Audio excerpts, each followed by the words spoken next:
What is up, everyone? Welcome to the Bills Dolphins post-game show, Victory Monday. I don't usually open up a beer like Jake usually does, but I have a good bottle. I bring out the good stuff. The bottle of Coke. You got to go bottle here. Um, the rubber match between this game, folks. Oh my goodness. The Bills barely survive in this game. Many folks had us just whooping up on the Dolphins, mostly because of their third string quarterback. I mean, Vegas had us at 13-point favorites, and they're usually never wrong. And boy, did they miss the mark, and a lot of other folks. I know we were giving out some pretty crazy predictions on the pregame shows. We're going to celebrate. This is a night of celebration. We're moving on to the next round, but we do have some concerns that we're going to talk about. And believe it or not, it's okay to criticize our teams sometimes. But again, 80% of it just going to be celebrating, talking about the good stuff. But we'll talk about concerns. I know I have some concerns. I'm sure the rest of the panel does. I haven't talked to them, but I know these guys. They're going to have a few concerns going forward and what needs to get cleaned up. With that said, let me get this kicked off by just introducing everybody. First off, nobody cooler. Nobody cooler. And I'm telling this is for real. Mr. Shawn Kula from the Red, White, and Bills. Shawn, good to see you, man. How you doing, buddy? Doing pretty good, my man. Glad to be on here with you guys. Another week of football at the bare minimum. It's always good to have extended. So when you get that win, all right, got another 7 days. And then when you win the next week, got another 7 days. And just for people that want to know, you can't win a Super Bowl without winning a wild card game and a divisional round and a championship. So I don't care if it's 2-0. I don't care if it's 6-3 in triple overtime. If my team gets to win and they're better than your team, that's all that matters at the end of the day. So I want to give a lot of props to the Dolphins. They had a great fight. That's what a rivalry is supposed to be like. 3 times you play them, the game was always decided by 3 points or less. This was what the 90s. I'm sure Mike knows this is what the 90s were like, right? With the Dolphins and the Bills. So it's great to have that back.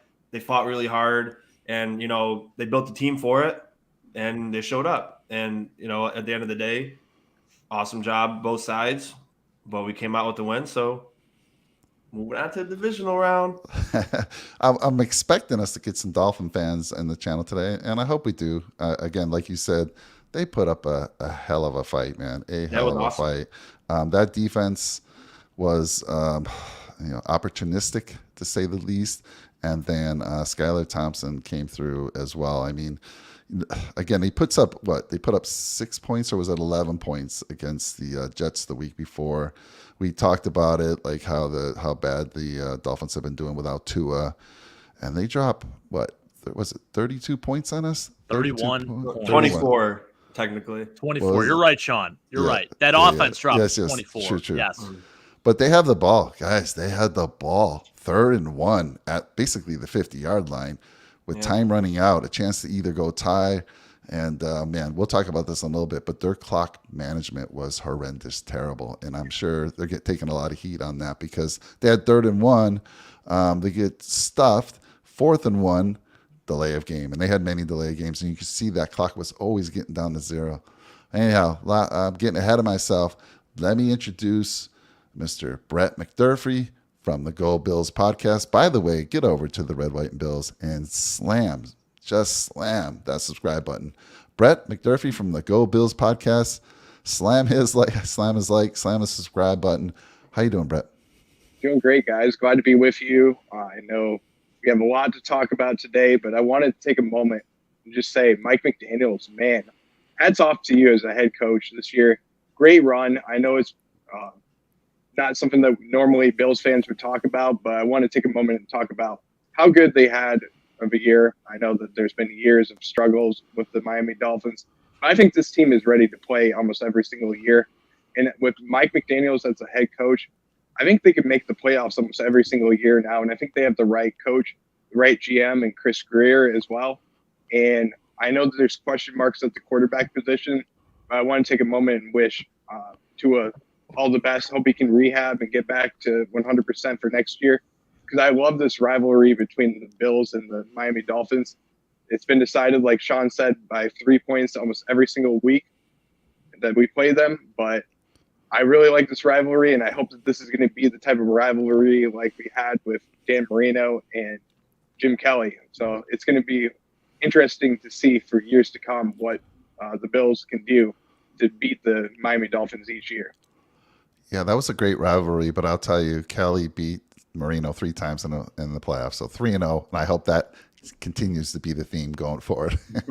We got, let's see here, JC, Texas, Art. Yes, we expected some Dolphin fans in. Welcome to the channel. Love it. We're talking about your team right now. You put up a hell of a fight, and you're absolutely right. We need to improve a ton if you want to keep going, for sure. And we're going to talk about that, some of the concerns we have coming out of this game.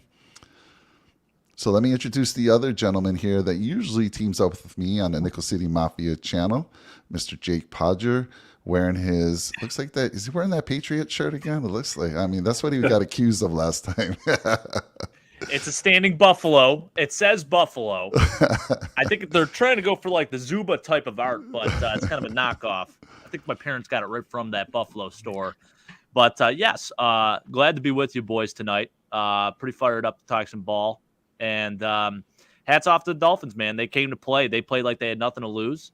And I'll tell you what, they made it very difficult. They capitalized on a lot of opportunities. And how about Miss Finns coming in hot with her score prediction? Changed it from a 15-point victory to that 3-point loss. Or no, 3-point victory, maybe she said. Yeah, she said 35-32. Pretty damn close. 34-31 was the final. Yeah. So shout out to her. I don't know if she's watching tonight, but I mean, that was awfully close. So great work. I don't think anyone believed it. I don't think anyone thought it was going to be a 3-point game or a one score game for that matter.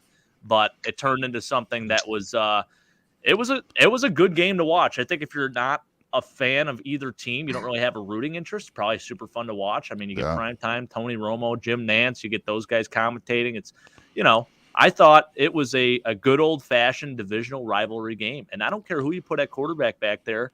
They have some weapons, and that is by far the best defensive front we will probably face all playoffs. I mean, they are absolute dogs up front for the Dolphins. So I'll tell you what, man, hats off to them. They played a tremendous game. I think, again, like I said, they played like they didn't have anything to lose. So gotta clean some things up. It was a little sloppy at times, but we found a way to win and survive in advance. That's the name of the game. So super pumped up about it, and we are on to Cincinnati. Yeah, it's like you said, Shawn. There's something about a rivalry. These teams playing each other 3 times. They know each other's tendencies. They play each other twice a year. Whenever you get in these interdivision games, they're always closer than people think. And we even forget that. I mean, I don't care how bad of a team is in your division. They usually play you tough because they know your tendencies. They've been playing you long enough. Absolutely. And it was just, my goodness. And again, I think they get off to a 17-0 lead. You're feeling good. You're like, yes, this is what we expected. But we saw what happened in the Charger-Jaguar game, 27-0 lead, lost. And my heart goes out to some Charger fans that I know out here. Brutal. Just brutal, like you said. But listen, here's how I think we're going to do it tonight. We're going to go around and we're going to talk about each position. We're going to talk about the good. Each person on the panel here is going to talk about that, and they're going to give a score for that position. And that's how we'll do it. We'll give some game balls out at the end, and then we'll just wrap it up and move on to next week. Get ready for our pregame show coming up. Again, we're going to be facing Cincinnati, which I think everybody wanted to see. But anyhow, we'll talk about that at the end. So let's start. I'll start with you, Brett. We're going to start at the quarterback position. Talk to me about Josh Allen. Talk to me about the good. Lots of good there. Talk to me about some of the concerns. Some concerns you saw for sure. And give me your grade at the end of that. Yeah, I feel really happy that you had me take the Josh Allen in this game, because we talked about him in my halftime report and between me and my dad when we did the show. And I thought that there was a lot of good from Josh Allen, but I also thought that there was some bad. And the times when it was, I'm going to start with the bad before I start with the good, because there's not a lot of bad that was involved in this game. Just a couple of plays where he was forcing the ball down the field a little bit too much. Had the interception that was thrown. That was a play where John Brown kind of stopped on the play, so I don't really give him the credit on that one. I kind of blame John Brown a little bit more. I just think the timing just wasn't there on that route. and also the Cole Beasley one where the ball got out of his hands and then went into a defender's hands. So I don't think that's necessarily Josh's fault. However, I do think that Josh played really well in this game. I think there was some throws that he should have made and some decisions that he could have made that were better. There was times where I felt like he was pushing the ball down the field a little bit too much. He could have went to guys like Cole Beasley or guys in the middle of the field, take what the defense gives you, move the ball down the field that way. Because I think if he was able to do that, he would have definitely had 400 yards in this game, maybe even 500. But there's also a couple plays where receivers dropped the ball on him, and it wasn't a game where it was just Josh Allen that was struggling or just this player that was struggling. It was a whole entire team that kind of degressed for me. So I would say overall for a grade, I would give Josh about a C+. I think that the performance was good at times, but I'd also think that there was some bad. And I think there's a lot more from Josh that you can see overall in this game. And I want to take one more second before I turn it over to one of the other guys here. The fumble that he had on the one play, that's just a boneheaded play. He's got to get the ball out a little bit sooner. And I felt like at times, like I said, he was trying to hold on to the ball a little bit too much and try and play the hero ball like we normally see him do. So got to say he's just got to get the ball out a little bit quicker than he has been. You're muted, Mike. Yeah, you're muted. There you go. Sorry. I'm usually pretty good about that. I wanted to say I saw your halftime show with your dad. It was absolutely great to see your dad on there. Great show, and you need to get him on more because he's been a Bills fan. He's kind of around my age. He's got a great name, Mike. I think everyone my age back in the day was given the name Michael. It was just a thing back then. My father-in-law's name's Mike. I mean, it just goes on and on. At my work, at my office, there's like 3 or 4 mics. It's like crazy. But anyhow, I thought that was great, Brett, and hope to see him again soon on some. Let's talk about this point too that JC brings up, talking about Josh needing to control his temper. I think we saw a little bit of sugar high Josh yesterday. Obviously, he went out Christian Wilkins, which, Josh is a big boy. I love that he doesn't back down to anyone, but I'll tell you what, Christian Wilkins would have put him in a coma. But I'll tell you what, I mean, he still stood his ground. Mitch Morse got in there. I love that Mitch Morse's wife tweeted after the game too. I wonder if Mitch would do the same thing for me as he does for Josh. It was great to see the O-line come to his defense. I mean, you love to see stuff like that. It's an emotional game. Listen, when you're out there on the field, you're playing, sometimes it's hard to keep your emotions in check. And I do think that sometimes when Josh makes these mistakes or he gets into that sugar high moment, it definitely, emotions sometimes can get the best of him. And it is an area where I think he acknowledges, and I think he knows that he needs to improve a little bit. But yeah, that was a wild thing to see, man. Him just trying to take on Christian Wilkins like that. Christian Wilkins, man, him and Josh got some bad blood. Christian Wilkins was trying to twist his nuts at the bottom of the pile in week 3. I don't know if you remember that, but that was pretty insane. There's been talk of Christian Wilkins being a pretty dirty player and doing some things in the bottom of the pile that he shouldn't be doing, like I mentioned. So I'm sure he was giving Josh, a piece of his mind as well. And, in that moment, you just got to show some, emotional maturity and not bait into it, because that's exactly what he wanted him to do. And obviously we got the flag there. So I think was it just offsetting flags? Mm-hmm. Okay. Well, that's good at least, Crazy thing is, though, at the end of the game, they were dapping each other up and like patting their helmets and talking. I'm like, you either hate each other or you like each other. So like, don't just play a front while you're playing in the game. You hate each other, and then at the end of the day, you're like, oh man, you're such a great player. I saw Jalen Phillips. I didn't see him do that to Christian Wilkins. No, he did. It was Wilkins. Really? Wow. Because it was in one of the team Instagram posts. Oh, really? They shared it. It was I don't remember which video. But I was like, really? Like, I thought you guys were like mortal enemies. Now you're dapping each other up after the game. Like, yeah, right. Yeah, you got to stay with that narrative now. You got to be. It was definitely unnecessary, though. Like, Josh shouldn't have done that. There was no need to do that. Like, I get you hate him, but what were you going to accomplish by you guys getting in a fight besides screw over your team? Like, look at if you didn't learn anything from Joey Bosa and his big baby attitude, and you basically lost your team the game because you can't handle yourself and you're a big punk. So. You want to. I know you're up 17, or it was 17-3 at that point, but you don't want to give another team any extra anything in a playoff game.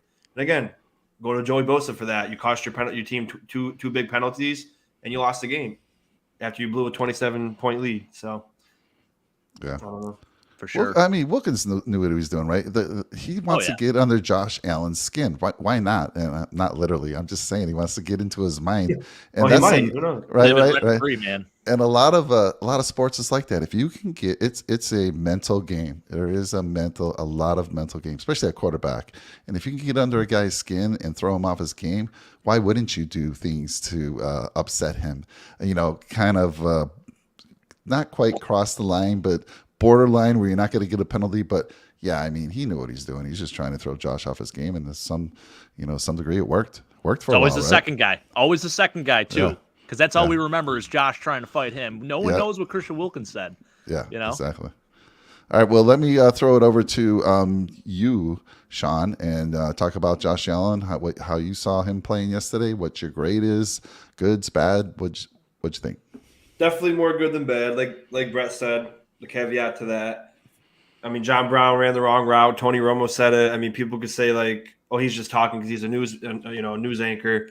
But that's what it looked like. You could see that Brown tried to recorrect himself at the last minute, and Josh had already thrown the ball because he assumed that Brown would be in a specific spot.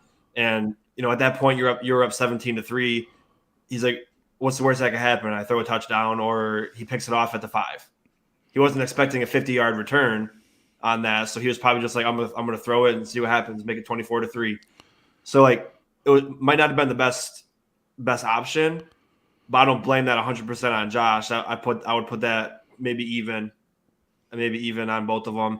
The Cole Beasley one, obviously, that's inexcusable. That's a wide open drop right in your chest, which led to a short field, another short field turnover. But Josh was making so many amazing, beautiful throws.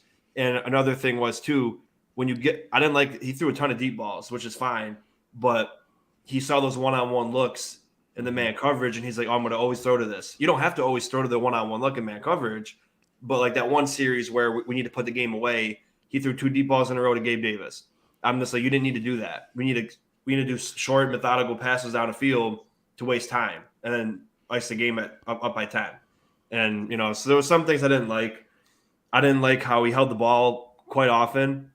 So people think like, oh, the offensive line gave up 7 sacks. They didn't do too great. But then when I thought about it more, I was kind of just like, you know what? There was 3 or 4 instances where Josh held the ball for like 5 seconds, and then at the last minute, he tried to run up the middle, and then he got tripped up for a sack. I don't blame the offensive line for that. That was Josh's fault. Those were all on Josh. And then you also got to remember, too, the Dolphins bring that zero blitz constantly. Yeah, we beat it most of the time, and we make them pay for it. But you got 5 offensive linemen trying to block 8 people. So you have to make a read in like a split second like that. So people, not just Bills and Dolphins fans, but people watching might not understand, like, why did it seem like we went through a lull for a little bit of time? It's because you can't always beat the blitz. You got more guys than you can block, and sometimes it results in a sack. Sometimes it results in, Diggs on the blitz was 5 for 5 with 100 yards, when Josh threw to him. So we could beat it, but there's situations where you give up sacks. So, but overall, I'll give Josh a B. He still did what he had to do. Knox dropped a wide open touchdown that should have been caught. There was no excuse for that, especially because he caught that one-handed beautiful catch for a touchdown. You have nobody near you. It's right to you, and you drop it. That's on Dawson Knox. So that was a great pass by Josh. The Shakir pass for Josh wasn't a great play option because it was 3rd and 8, and you could have picked the underneath route. But nonetheless, right in your hands, wide open, you didn't catch it. That's also on Shakir. So even without, like Brett said, he could have had over 400 yards with picking different options. With those couple drops, he could have been already over 400 yards with just 2 plays. So it's just like overall, he had a couple turnovers. That sack fumble, I blame him for that in the sense of after he got hit, he tried to get out of it when he could have just took the sack. You already got tackled for a 10-yard loss. Just take it. The probability of you actually getting out of that and making a play were like 0. So you should have just got hit and went down. But you try to go like this, and then people knocked the ball out, and then it was a touchdown. So yeah, he got blasted. Like a corner coming off the edge at 100 miles an hour when you didn't even know he was coming. Yeah. So and people want to say like Josh is a turnover machine. How are you going to win with a turnover machine? Can you guys tell me who led the league in interceptions last year? Matt Stafford. He Yeah, won that's right. It was Matt Stafford. Yeah. I could give a crap if he throws interceptions. Trevor Lawrence threw 4 picks and won the game. So it doesn't bother me when people say, "Oh, Josh threw 2 picks." Did we win? I don't really care. So overall, I'll give him a B minus. He did what he had to do. He stepped up when he needed to. And like you said, the defense was making plays. They were opportunistic. They weren't a great defense all year, but they played like it yesterday. So again, I'll give Josh a B minus, and obviously things to clean up, but Yeah. he did enough. That's funny, Shawn. The longer you talk, you gave him a B, and then you downgraded him a little bit. A B minus the longer you thought about it. Yeah. To me, B minus is just like, if there was no turnovers, it'd be like an A, and like, knock him down a couple for the turnovers. But B minus is so close to a C plus, Shawn. It's almost that's where a lot of but kids it's also got grounded when they got their C pluses on their report card. but it's also so close to a B plus. Yes, I know. Just kidding. Just having fun with you. No, I know. All right, Mr. Podger, your views on Josh, how he did today, good, bad, and your grade for him. Yeah, I think absolutely agree with what these guys were saying. Way more good than bad. People are going to be overly critical of him because he's the quarterback. He's the first guy you see. He has the ball in his hands every single play. And a lot of times he does try to play hero ball. He still was trying to play hero ball, and that's what led to some of those turnovers. So, yeah, I mean, I think for him, part of it is the game plan. Part of it is him trying to look for that home run ball every time. And I don't blame him. I love the aggressiveness. But I was watching one of the other shows, Joe Miller, my good buddy Joe Miller from Buffalo Rumblings did a show yesterday. And he was talking about how typically in a football game, there may be 1-2 deep throws per game, per team. And yesterday, it was like, I mean, we had 3 in one drive where he went deep to Gabe Davis twice. I mean, I think in the fourth quarter, too, I saw something that said, like, the average depth of target for Josh was 26.3 yards. The fourth quarter, when we're trying to put the game away, as Shawn said, too, like, I love taking the aggressive shot. Absolutely. Keep them honest. They're playing cover 0. You got these one-on-one looks. Absolutely. Throw the deep ball. It's something that's, bound to turn out and do a big play. I think it's a 50-50 chance every time at least. And we saw that early on in the game. I mean, we were having our way with them. Stephon Diggs, Khalil Shakir, all those guys. Gabe Davis. By the way, Gabe Davis, phenomenal game. We'll get to that in a little bit. But I think with Josh, it was partially, I think some of it is the game plan. I would have loved to see some more designed runs with him. I know sometimes it's difficult with the scheme that they're playing. But we saw it in the first game against the Dolphins where, he was running. I mean, there were open running lanes and he was able to take, a run instead of looking deep for a home run ball. So I think that was certainly part of it, part of the negative. As far as the positive goes, I mean, some of those throws yesterday were just, again, some godly throws. That touchdown pass to Gabe Davis off his back foot, just pinpoint into the end zone. I mean, to get it through those defensive backs too. I mean, absolutely incredible. I mean, that's something that no other quarterback in this league is doing. So again, he had those OMG moments. Like, this guy is, we know that's who he is. Like, he's, I think, physically the greatest quarterback in the league right now. The best quarterback, not the greatest quarterback, best quarterback in the league at this moment. So, I think definitely a lot more good than bad. Still threw for 352 yards, 3 touchdowns, 2 interceptions. Sure. There was a one play with John Brown, as we mentioned, and then the Khalil Shakir play. Obviously, that was a drop pass. The Cole Beasley interception. There were a lot of things that, I think made his stat line look worse than it actually was. And the stat line still was good. So, yeah, I mean, at times we saw the sugar high Josh come out, but for the most part, man, I think people have been a little overly critical of him. He needs to take care of the football. Obviously, take what the defense gives him, as Brett was saying. But I'm going to give him a B. I think a B is a fair grade for him, and he'll continue to get better. I have a lot of confidence in that. All right, we got to be there. Jules Marie, good to see you. Always thank you for joining us. Slinky, good to see you. So you guys, I love that comment. You make my job really easy. Everything you said, I agree with 100%. The only thing I'm going to add is just a couple of statistics. So Josh Allen during the regular season, under pressure, was the best quarterback in the league. I mean, he pretty much was with his passer rating. I'm talking passer rating. When you look at his passer rating, under pressure is almost the same as his passer rating when he was clean, when he was kept clean. This game was a little different.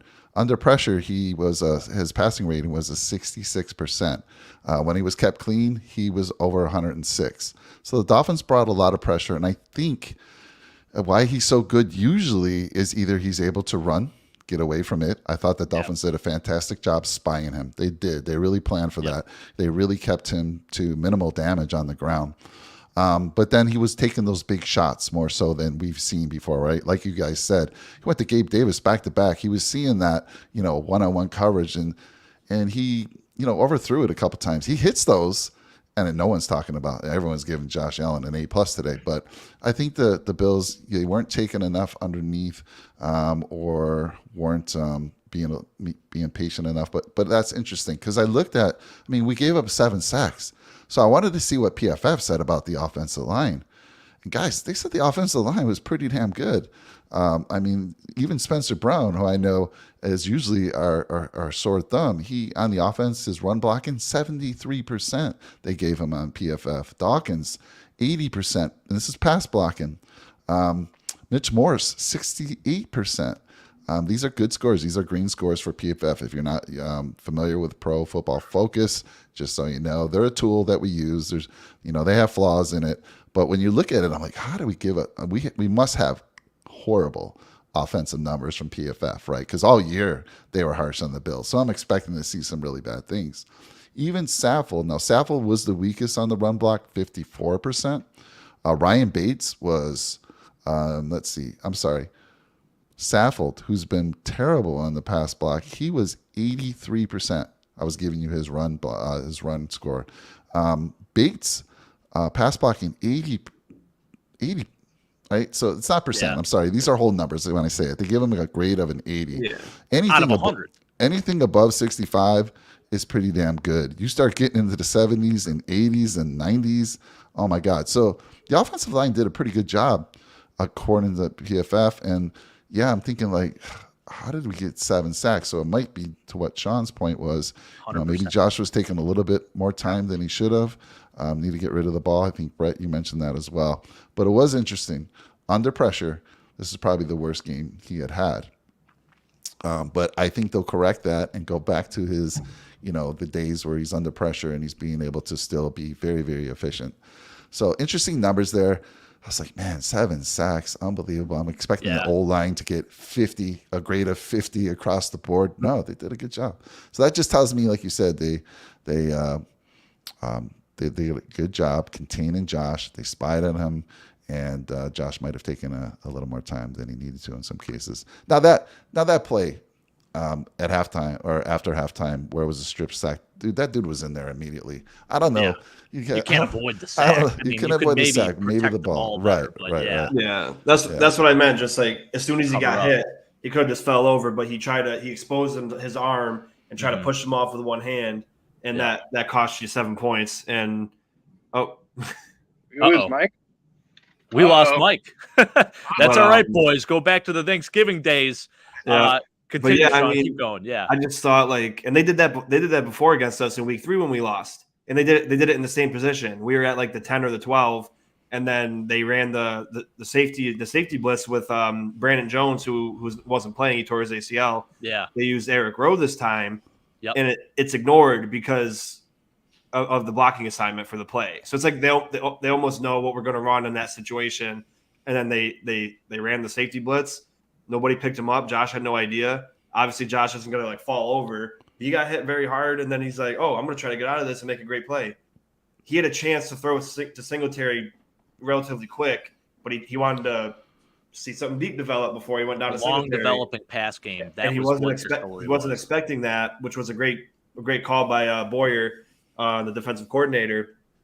But, that one, I only blame that on him because he tried to do too much, which is good. I mean, him playing hero ball won us multiple games. If he didn't play hero ball, we would have lost to Kansas City both times the last 2 years. So, Yeah. I mean, we need that for him, but he tried to do too much, and then it cost us 7 points. So, in that situation where you're basically dead to rights, don't continue to do that. So, I mean, that was definitely his mental mistake. Like, I got to try to do something right now. No, you got to hold on to the ball when we're up we're tied, or no, we're up 20-17 after half. It's our first possession.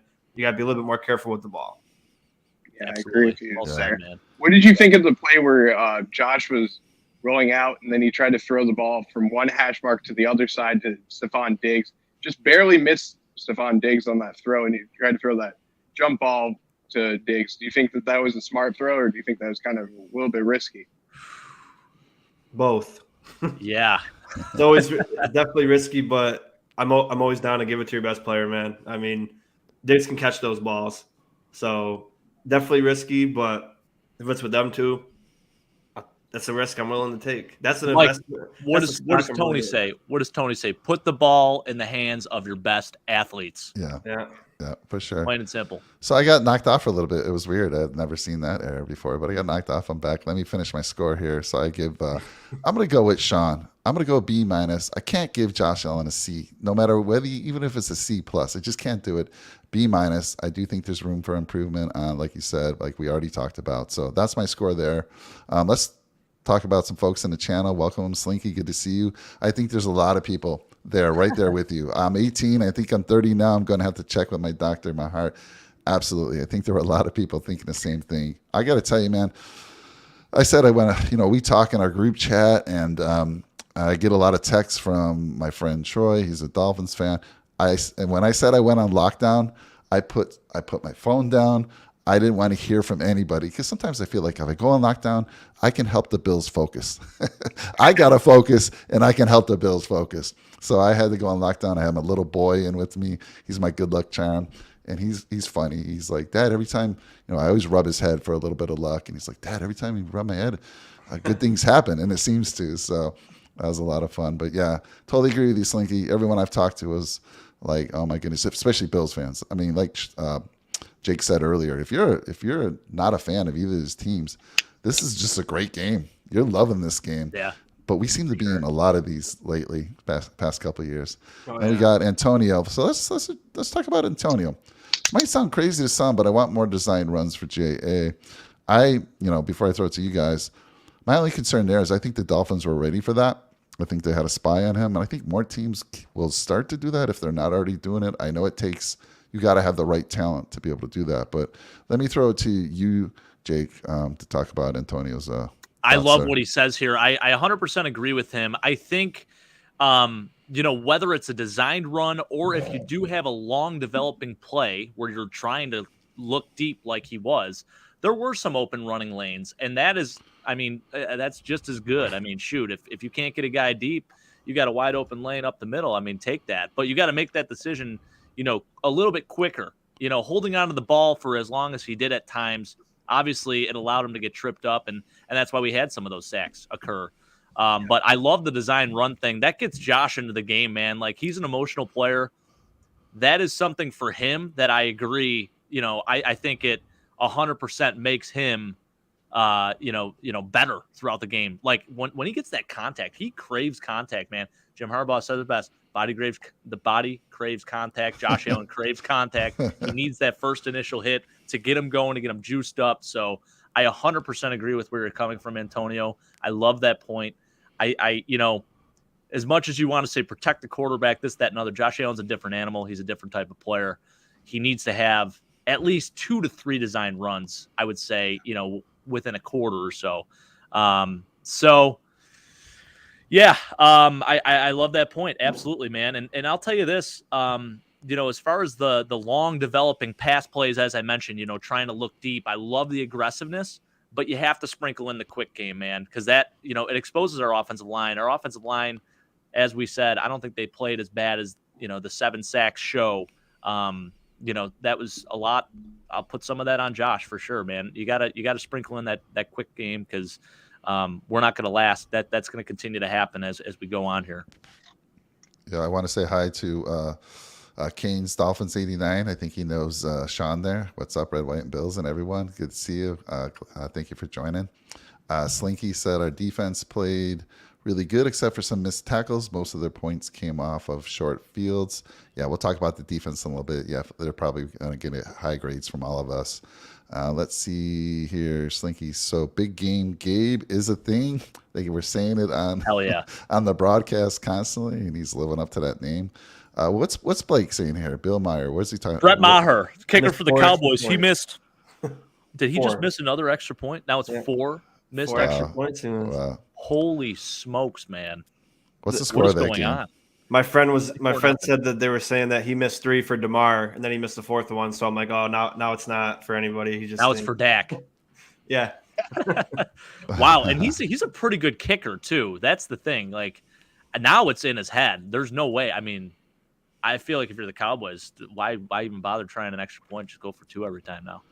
Yeah. I mean, you're up 24-0. I guess it's Brady. You can't count it out, but I mean, Yeah. you like to assume that it's not going to affect the outcome of the game, but can't be doing that in the playoffs. Well, it turned into a 3-score game when it could have been. I mean, 4 more points should be 28-0 right now. You know. Yeah. True. So. Well, maybe it's a good thing it's not because Brady with 28. True. Yeah, that's a good He's point. never came back from 24-0, so Right? knock on some wood for the boys. Not until tonight. Oh, they just fumbled. Oh boy. Oh, great. All right. Well, we're going to switch it up a little bit. We're going to go into the offensive line, and instead of all 4 of us, because we're already 36 minutes in, and we just talked about Josh Allen. We're My way too goodness. long-winded. And I have 8 other categories here, positions. So we're going to switch it up a little bit. We'll have 2 of us on the panel talk about the next position. So the offensive line. Let's go to Shawn. You love the offensive line. You talk about the guys all the time. The defensive line, the guys getting it done up front. So talk about what you saw on the O-line and give your grade. Yeah, I mean, I thought they really stepped up like we anticipated they would near the end of the season. They got beat a couple times, but again, they got all these because as we know about the Dolphins, they can't get home with 4. They can't generate a pass rush with a 4-man front.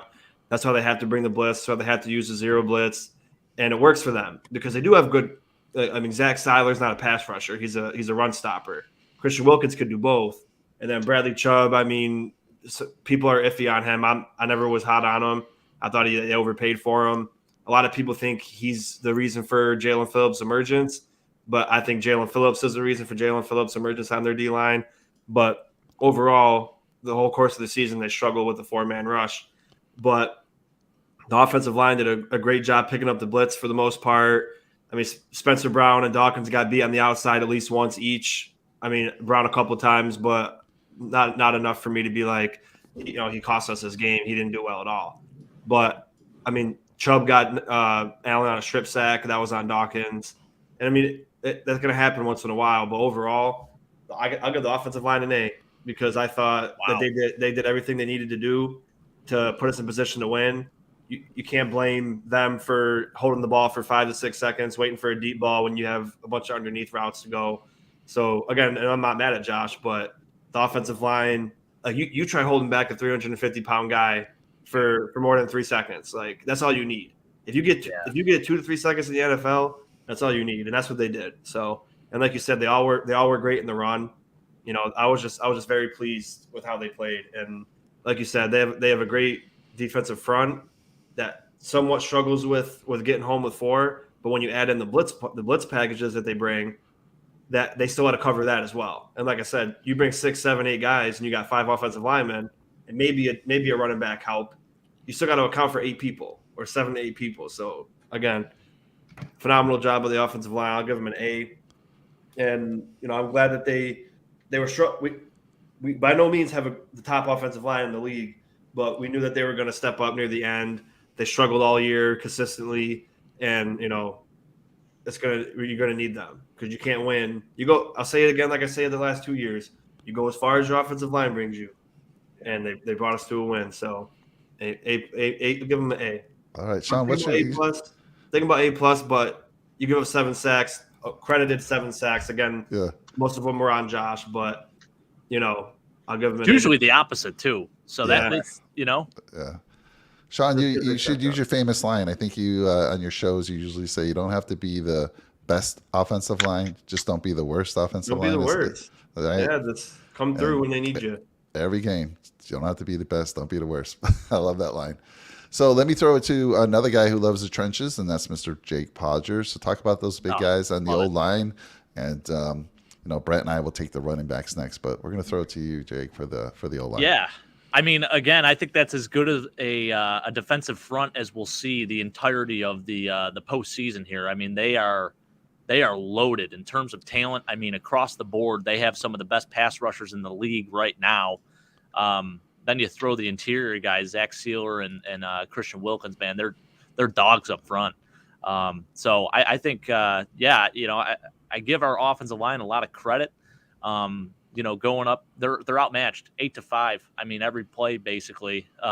So, to go up against those guys already, and then you have a blitz coming in, it's tough, man. Like, I think a lot of people are looking at these 7 sacks, and we've been talking about it throughout the entire show here. That basically, it's not all on the offensive line. Like Shawn said, you try to hold back that defensive front for 5 seconds. No one's doing that. I mean, 2 to 3 seconds, sure. And there were some plays where Josh did have a lot of time, even with that.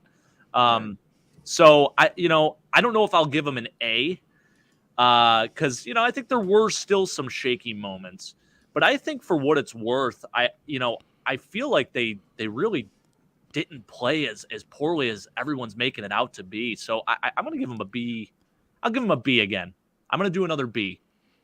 Okay. Just because I always feel like there's a little more room for improvement. But I'll tell you what, with what they had to handle, I think they did a fairly good job. So I'll give them a B. Let me throw a couple of numbers at, because you're saying this may be the hardest line that we face all Unless the we play rest of the San Fran. playoffs. Well, Kansas Right. City Chiefs. True. I'm gonna give you a number here. They are the number 1 team with as far as getting pressures on the quarterback this year. 178 pressures, 55 sacks, which is I think second in the NFL behind the Philadelphia Eagles. Believe it or not, the Eagles blew away everybody. They had like 70 sacks. Yeah, But they had the 4 Chiefs, guys with 10+ sacks. Isn't that insane? yeah, the Chiefs. Crazy. So again, the Chiefs bring a lot of pressure. 55 sacks. That's more than the Bills. The Dolphins were 9th overall as far as getting pressure on quarterbacks, and they had 40 sacks. And the Bengals now, it's interesting. They're 15th, so middle of the pack as far as getting pressure on a quarterback. They only had 30 sacks. I think we talked about that a few weeks ago when we were getting ready to play them. But they're somehow they get a lot of pressure still on the quarterback. 138 pressures, and again, they're middle of the pack. So you would think, and I saw based on that game yesterday, I feel pretty good about what I saw in that Cincinnati game. There are some issues that Cincinnati has, especially some of those injuries that they suffered during that game. But so interesting. I was just saying, Kansas City, of course, on the NFC side, you're going to see some. Yeah, I should preface more that because the difficult, NFC, I think those Yeah. defensive lines on the NFC side, absolutely. I think they're better than the Dolphins for sure. You look at San Fran and the Eagles. I mean, Eagles had 4 guys with over 10 sacks this year, which is bananas. Yeah, even the Giants. I mean, fantastic. They're 7th as far as getting pressure on the quarterback. The Cowboys are 5th. The Jaguars are 2nd. So the Jaguars are out there still. The KC. So can't take anyone. I think they're going to give us some difficulty, especially because they have a guy named Josh Allen on the Jaguars. I mean, we saw what he can do last year. Yeah. But anyhow, good stuff. Did you want to say something there? Yeah, Shawn? I was gonna say it's weird because like the Chiefs and the Jags got the most pressures, but they're like bottom tier as far as overall defense. So it's like they can get at you, but you could easily get to them. You know what I'm saying? Like it's not like they're like San Fran where they can get they really get at you, but they got the number 1 defense, and they're just Kansas City. I mean, the Jags are a streaky defense. They give up a lot of points, but when they buckle down, like they showed you in the Chargers game, they'll give up 27 points. With ease, and then like, all right, we got to win the game. And then, like you said, you got guys like Josh Allen and Walker, that rookie. Trayvon Walker, yeah. Trayvon Walker. They got a lot of great players on that team. So I think they're streaky. Like I said, they give up a lot of points, a ton of points. But same thing with Kansas City. I mean, you got Chris Jones and Karlaftis, but I mean, I think they're probably one of the worst passing defenses we're going to play if we play them. But like I said, I thought it was interesting because it's like they get at the quarterback, but when you look at their overall defensive ranks, they're not where most of these defenses are in the playoffs. But yeah. I I mean, they did have 15 more sacks than us, but remember, we played one less game too, so still we wouldn't have gotten 15 to catch up with them. But they get they get after the quarterback. So that could always obviously be an issue. We saw that in yesterday's game for the Bills. But let's move on to the running backs, and let's throw it over to Mr. Brett McDurphy. Talk about the running back room there, what you saw, and put out your grade for them. Well, I didn't think we saw enough from the running backs in this game. I thought that there were times where Buffalo could have went with the run game, and there was plays where it was back-to-back plays where I think they got 15 yards and then they got another 9 yards on the play. And then we stopped going to the run, and I felt like we could have went to the run a little bit more in this game, but unfortunately we didn't, and then we started going after the passing game. But I do think that Buffalo had a pretty good game, so for me, I'm going to keep it short and sweet with this one. I'm going to give the running backs a B+ in this game. I felt like the play action was the way that they really had an emphasis on the game. There's just not enough from the running backs to really give them a grade. Yeah. Singletary. Does anyone agree that Singletary runs like Derrick Henry sometimes? I mean, that first down at the end of the game to secure the game, unbelievable. Man, So it's kind of clear when the Bills, when they need a yard or two, Singletary, man, it's rare when you stop that guy for no gain, right? It's rare when you get him in the backfield. He averaged 4.8 yards a carry. He had 10 carries for 48 yards. So, yeah, why didn't we go with that a little bit more, right? Why didn't we stick with that? Cook had a nice touchdown run of 13 yards. He averaged 3.3, 39 yards total, 12 carries for 39 yards. I got, one thing about Cook that I will say I didn't like seeing yesterday, he was going backwards a lot. He was going backwards a lot and trying to get something over the edge, and that was costing some yardage there. So it's the only thing I didn't like. But otherwise, on that touchdown run, it was beautiful. He brings another level. But when I need a couple yards, when I want somebody that I can trust, is going to be Motor in that backfield. And he proved it again. So for me, you're right, Brett. I think if they'd have stuck with them on their current pace, they'd put up some good numbers. As it is, as a team with Josh Allen counted in there, they put up over 100 yards. They put in 107 total yards. And Josh had 4 carries for 20. Most of that, though, was on a 12-yard run that he had. And that was a big run in the game. So for the running backs, not including Josh Allen, I'm going to give him a B.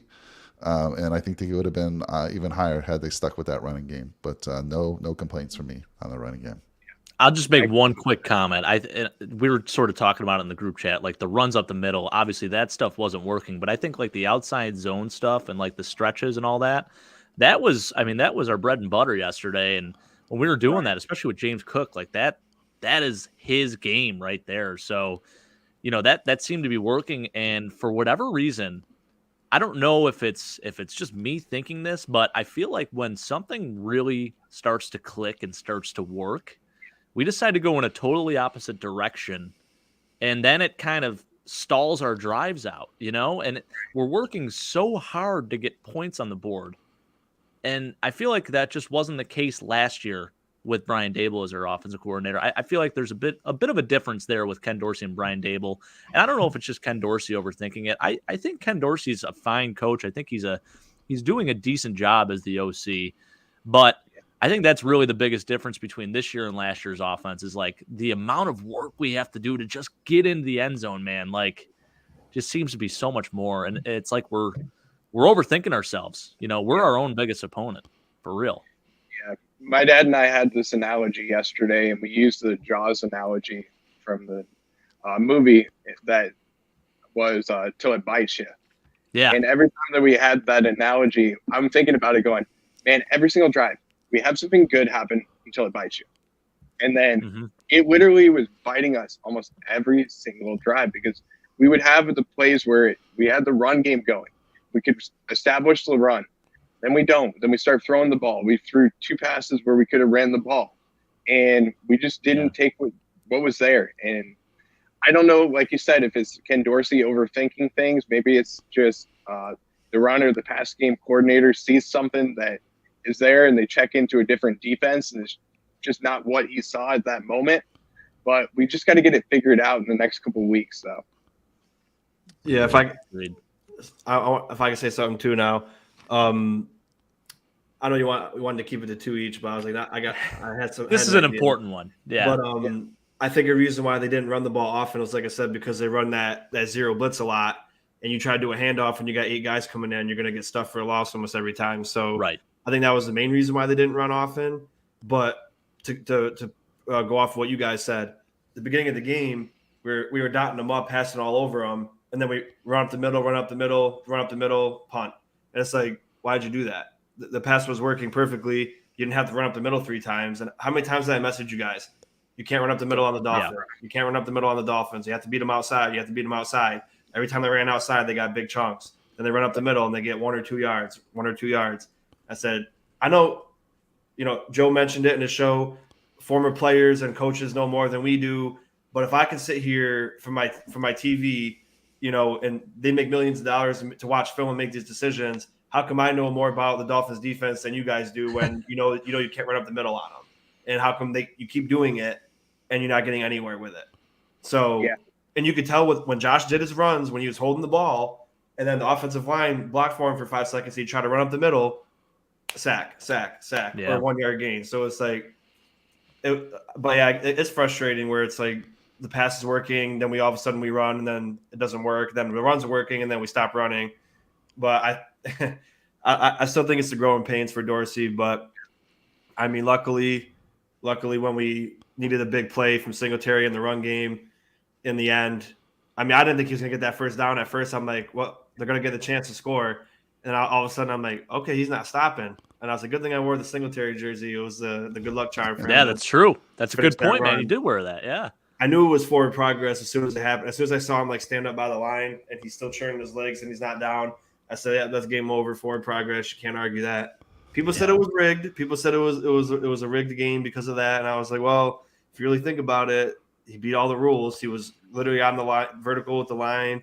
His legs were still churning. He wasn't going down. Forward progress. Game over. And that imaginary line isn't always super accurate either. Right, so if you're looking at that, it was about almost a yard off, actually. Yeah. So, yeah. But they had the marker there, but that side is not the official marker. It's on the other side. And like you said, it was definitely off a little bit. And the running back stuff, I mean, no screen passes. You didn't see any of that. I mean, that's another way to beat the pressure. Why weren't we using that? Where, come on, Dorsey, Mike. Why aren't you throwing some of those? I don't even think I remember seeing one. You got Hines that we didn't really use.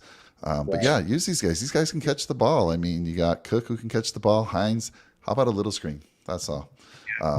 Make those guys start respecting you and start bringing the pressure, make them think twice.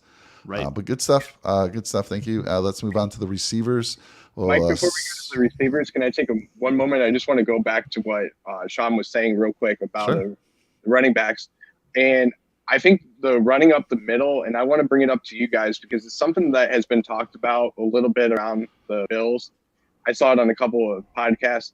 How much of the running up the middle with Christian Wilkins in the middle, do you think that might have to do with something with Reggie Gillum not getting a good block in the middle to establish the run for Buffalo? And I know, Jake, you love Reggie Gillum. You're a big Reggie Gillum fan. But I just felt like there's a couple plays where Buffalo could have utilized Reggie Gillum in the middle to get the run game going. So I wanted to know from you guys, what do you think? It's no question when he's in the game. I mean, we run like a traditional I formation with him, man, and he's a lead blocker. Good things typically happen. I think it absolutely would have helped, without a doubt. It's an interesting thing to talk about, especially with the defense that they were running. Because, in that type of situation, I mean, you have a lead blocker, which I think always helps. I would have liked to see it. I mean, I think it would have been worth a try, but we just didn't see any of that, really. He was in, he was in a few formations, but they didn't really run the football when he was out there. Yeah, I agree. I'm going to keep it simple. That's why you have a fullback. That's literally that's the only reason why you have a fullback, besides occasional pass blocking. But I mean, look what the Ravens do with Ricard. He's like 500 pounds, and all they do is just they put him in motion every play, and he lead blocks and sticks the guy every single play. Yeah, he's not Reggie Gilliam's not Patrick Ricard, but you use your fullback as basically an extra offensive lineman to block.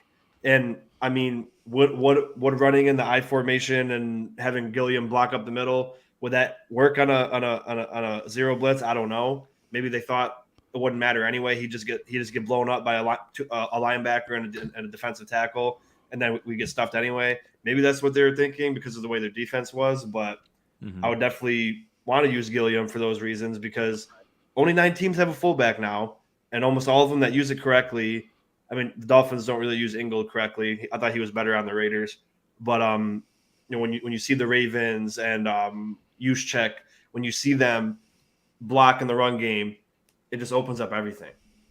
Yeah, it's just beautiful. So definitely I think we got to use them. Let's stay on this topic. Let's just talk fullbacks for the rest of the show, guys. You are making me so happy right now. Well, that's a quick grade. I mean, he gets an NA because he didn't get to do anything. So. And it's interesting because the very first game against the Dolphins, I mean, he caught passes right off the bat, and I think he had 2 catches in that game. And it seemed like we were trying to utilize him towards the beginning of the year, and it's just been less and less every week. Yeah. So it is very frustrating to see as a Reggie Gilliam fan. Yeah, I'm talking about fullbacks. I'm seeing the viewers drop off here. You know, like, can we get into They should something be other spiking. than fullbacks? They should be spiking. Yeah. That's why they're not. That's why there's 9 left in the NFL. Like nobody likes them anymore. All right, let's talk about the receivers. And Jake, I'll have it start with you. Talk about the receiving room there, what you saw, and give your grade. Yeah, I mean, right off the bat, Stephon Diggs, 100 yards in the first quarter. The guy should have went over 200, maybe 300 yards this game. For whatever reason, we only targeted him one more time in the second half, which I think is by far the most frustrating thing.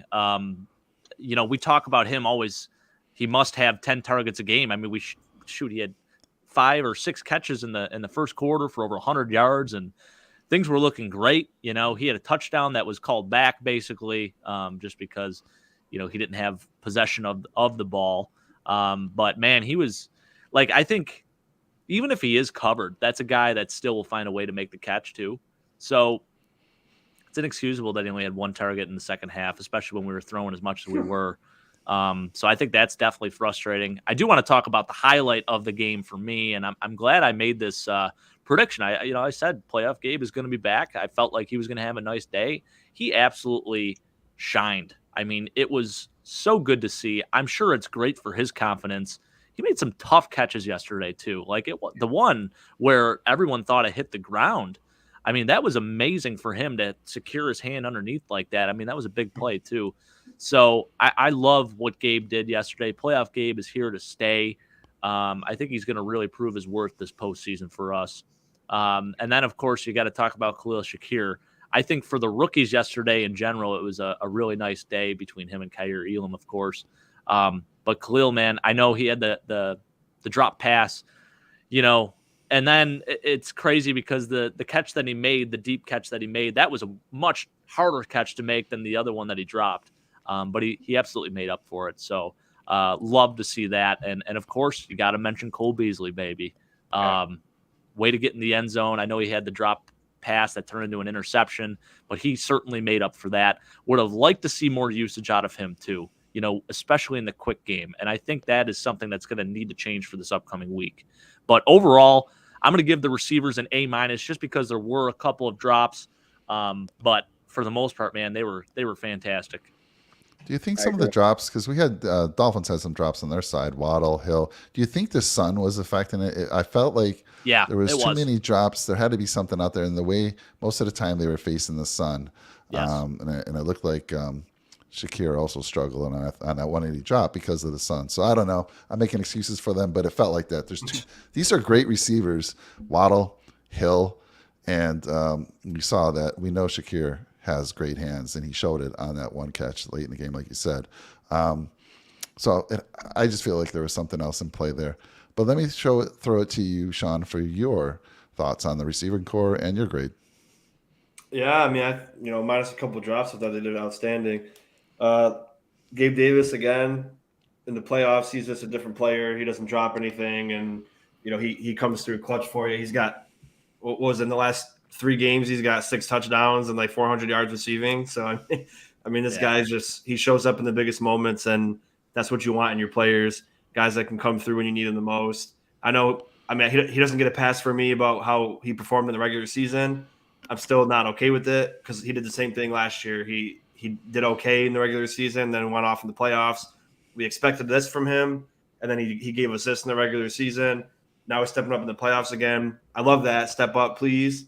But now you got to carry that over into the regular season and play how you're playing now. He's always reliable in the playoffs, it seems, since his rookie year, with the toe drag swag and those big catches against the Colts. And he's just phenomenal to watch in the playoff. Phenomenal to watch anyway, but he doesn't stress me out in the playoffs. Knock on some wood. Yeah. But, he was great. Stephon Diggs. Like I said, he was like when Josh was against the blitz, he targeted Diggs 5 times. Diggs had 5 catches for 105 yards. So, he was just that guy when we needed something big, he was right there. Over 20 yards a catch on the blitz. So, outstanding for him. Shakir with that beautiful catch, as you mentioned. I give him a lot of credit. His first playoff game came through big. Cole Beasley with his first postseason touchdown, which is hard to believe that it was his first career touchdown in the postseason. But he made another nice play that we needed a big play, and he ran like 20 yards after the catch. We need that. We don't have a lot of yards after the catch with this team, so when you're seeing stuff like that, it really helps out this offense because it gets Brock Purdy could throw the ball 5 yards to Deebo Samuel, and he takes it for 80 yards. McCaffrey for 60 yards. Every time we throw the ball, tackled immediately. Like, it doesn't help us. Like, oh, that's a big chunk play. Oh, he caught the ball for 5 yards and ran at 25. All right, that's awesome. Let's keep going. So when Cole Beasley does that, that's really awesome. John Brown getting some reps. I like that. I don't know if McKenzie was hurt this week and he was inactive. I don't know what they're going to do with him next week. But, I give them an A. I thought they did outstanding. They came up big. Like I said, big plays they made. But then, as Jake mentioned, a couple drops. And, they didn't kill us in the end. But, that 54-yard pass to Shakir, you couldn't have threw a better ball there. You were wide open. You could have walked in the end zone. You can't drop that, man. I know the sun might have been beaten in your eyes. But, hey, he caught another big play anyway. I think it was 31 yards.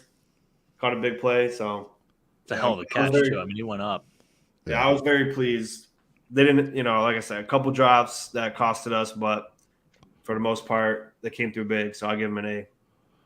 Yeah, Shakir coming out of college, he was known for his hands, and I'm glad we're starting to see him more in the last few games of the season. Now into the playoffs, especially with McKenzie was out this game. He's got great hands, he really does. That was always the knock coming out of college, that sometimes on the easier catches he loses focus a little bit. But again, I'm claiming it was the sun. I really am. I really think that the sun. And even so, he havoc. Caught it. Yeah. He caught it basically, but it was just what happened towards the end there. Maintaining possession, and that was an issue. That was an issue with him, and it was an issue with Dawson Knox on that touchdown pass. By the way, you almost hit your prediction. You had predicted that Knox would get 2 touchdowns. Oh, I know. You guys did hit one of your predictions, but we'll get there in a little bit.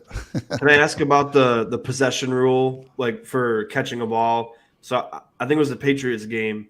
Poyer intercepted a pass. Yeah, he got like 5 steps in. He got hit out of bounds, and the ball moved like this. Yep. And they said, oh, he didn't have possession. Jalen Waddle gets 2 feet in, fumbles the ball out of bounds, and they said, oh, he had a possession, did a football move. So when Poyer caught the ball, brought it down, ran 5 steps, and got tackled out of bounds, and the ball moved like a quarter of a centimeter, you said he didn't maintain possession. He didn't touch the ground with the ball. Yep. He was on his back. He fell on his back, and the ball shifted in his hand. He had possession with 3 feet in.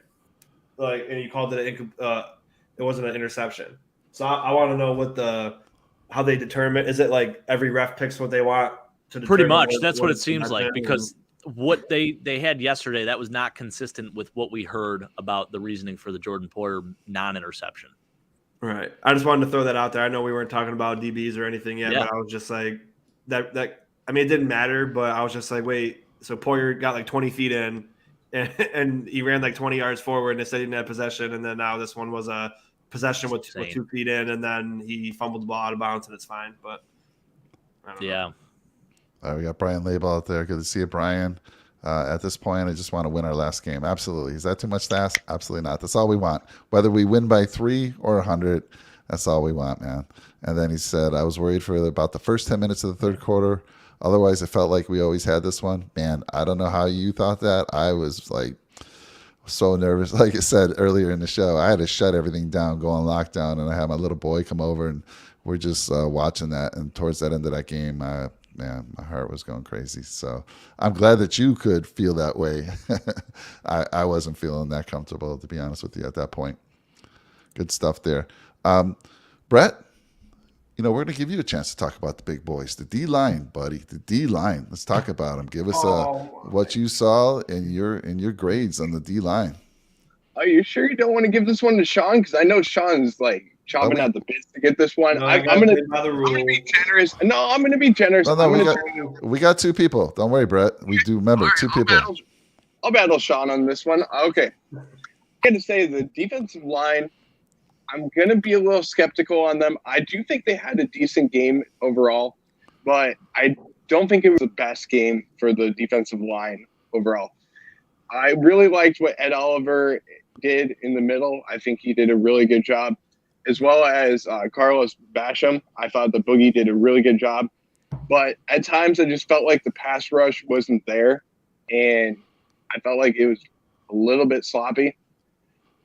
But overall, I do like what we did. I also like the play of Shaq Lawson in this game, but I just felt like it just needed to be there a little bit more. And maybe I'm a little more critical than you guys are, but I really did think that they were just struggling a little bit out of the gate. And I felt like we just needed that closer to finish off the game. And I felt like Von Miller's absence in this game was felt, because I felt like with a group that was as banged up on the defense or on the offensive line as they were, I felt like we should have had more sacks in this game, even though Skylar Thompson gets the ball out pretty fast. I just felt like their defensive line's presence should have been more in this game. So I'll turn it over to Shawn, and I want to know what your thoughts are, buddy, because I'm critical. Don't get me wrong. I'm really critical of the defensive line, because I loved when Mike Pettin was the defensive coordinator for the Bills. I loved having the 50 sacks in a year. Yeah. But I felt like this is just a game where we could have had maybe 7 to 8 sacks in the game, which should have been Buffalo having 7 sacks for the defense compared to giving up 7 sacks. Yeah, so I don't think you're being harsh at all. And I'm going to throw it to you, Shawn, in a second. I want to show, if I was to tell you that Devin Singletary had as many tackles in this game as Groot, would you have believed me? And he did. Wild. Groot had 1 tackle. That was it. And Groot was kind of missing, MIA, and so was Epinesa. Epinesa doesn't even make the stat line. So I hear you, what you're saying, Brett. Let's see what Shawn has to say about that. Well, in defense of Epinesa, he was going against the best left tackle in the NFL. Yeah, he's banged up, but he's been hurt all season. So Armstead being out in the field means you're getting the best left tackle in the NFL. So, I give Epinesa a pass on that. I thought his technique was good still. But as I tell everybody, you guys got to stop looking at solely the stat sheet. It's not just about, he's got to get 10 tackles or we got to get 20 sacks in the game. Like, we give up 20 rushing yards to the starting running back. That's majority on the defensive line. And we got 4 sacks. 2 of them were Matt Milano. But they did a great job controlling the line of scrimmage, albeit a banged-up offensive line. But they were able to gash us last time with the same offensive line essentially. But actually, they didn't have Armstead last time. No, they didn't. And they ran the ball better, and he changes their whole offensive line. And I will say, though, I think at the same time, they know Skylar's ability to run out of the pocket. I think majority of the time they were playing it safe, and as well as Miami runs a good play action. So they were controlling the line of scrimmage. So they were being cautious on their rush most of the time. But overall, I think they've been the most consistent, excellent unit in this whole defense. I definitely give them an A. because I know I'm not just the A giver. I got some bad grades to give other groups, but I thought they did a phenomenal job. Like I said, everything starts up front. You could give the run stopping to the linebackers. You can give them credit for that, but you win games up front on the defensive line and the offensive line.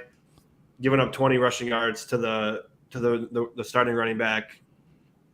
That I give all the credit to the defensive line for that, because you can't do it without them stepping up. And Boogie Basham made great plays. Shaq Lawson was outstanding.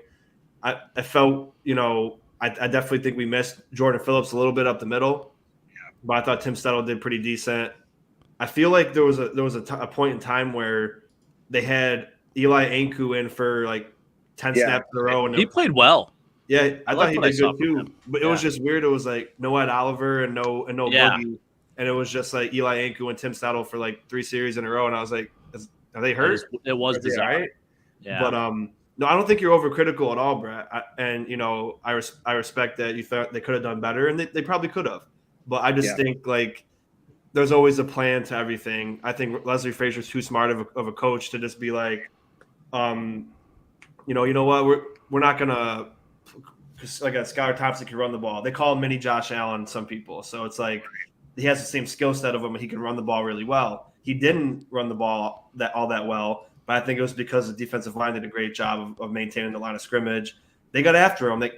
I can't remember what the stat was, but like in the first half, he had like 20 dropbacks and like 9 pressures. So it's like we were getting at him. But again, he gets the ball out quick, and you got to get the ball out quick when you got guys like Hill and Waddle, because give them the ball as soon as you can, they make the play. But no, they definitely did a great job, in my opinion. But giving them a B isn't you said B, right? I didn't give him a grade, actually. I'm going to say an A- overall. And I do think that there was a couple areas where Buffalo could have made some corrections before the game even started. And I was going to bring it up after you finished up, but I want to bring up Kingsley Jonathan. I'm surprised they didn't call him up in the practice squad. I was really surprised that they didn't. I know that Eli Anku was brought up, but I did think that maybe we should bring up Kingsley Jonathan. And he doesn't get the recognition that he deserves. He's a Syracuse product, comes into his first game, had some big plays. He had one little slip up where he jumped off sides. But I really did like what I saw from him, and I felt like in this game, we could have used him a little bit, especially in the run game, but I felt like his presence would have been in the passing game, because I felt like he could have gotten to Skylar Thompson in this game. I felt like he was going to have that 1 sack in the game. Yeah, it'd be nice to have him. I like him a lot, but yeah, I mean, I'm sorry I took that away, Mike. I know I wasn't supposed to have the defensive line, but I mean, I love him. Yes, you were. I was going to go to you for D-line. That's your position, baby. That is your position. 2 in a row. I feel bad. Yeah, no, it's good. We're switching it up. I want to ask Jake, what's going on with Shawn tonight? Did he take something before the show? I don't know. Is he drinking, giving out A's? I love it. Leslie, talking highly about Leslie Frazier. I mean, I always talk these are things I don't know. I'm loving it. So whatever's going on, Shawn. That's great to see, man. It's hot in this house. I'm married to a Brazilian woman, so it's always. Oh man. I'm probably the only household in America where I don't get to control the thermostat. Sipping that Kool-Aid. Yeah. So Jake, I want to ask you about Eli Anku, because not a lot of people know about him, and I want you to kind of tell us a little bit about him. Where is he from, college-wise? How long has he been in the NFL? But I do want to talk to Brian Label's point here. Key to all this going forward, in my opinion, is to play Josh Allen. If he plays poorly or have bad turnovers, it's going to be tough. If he cleans it up, we probably win. Totally agree. I mean, as you get to these better teams, you can't have 3 turnovers in a game. You're going to probably lose those games as you go forward in the playoffs here. So totally agree there, Brian. He keeps it clean. I love our chances, 100%. By the way, if you're new to the channels, all our channels, please like, comment, and smash that subscribe button. We all appreciate it. Red, White, and Bills, Go Bills podcast, Nickel City Mafia. Smash those, put those likes out there, smash that subscribe button, and put some comments out there. We love your comments as well. So, Jake, tell us a little bit about Eli Anku. I was surprised. I'm like, who the hell is 51 out there?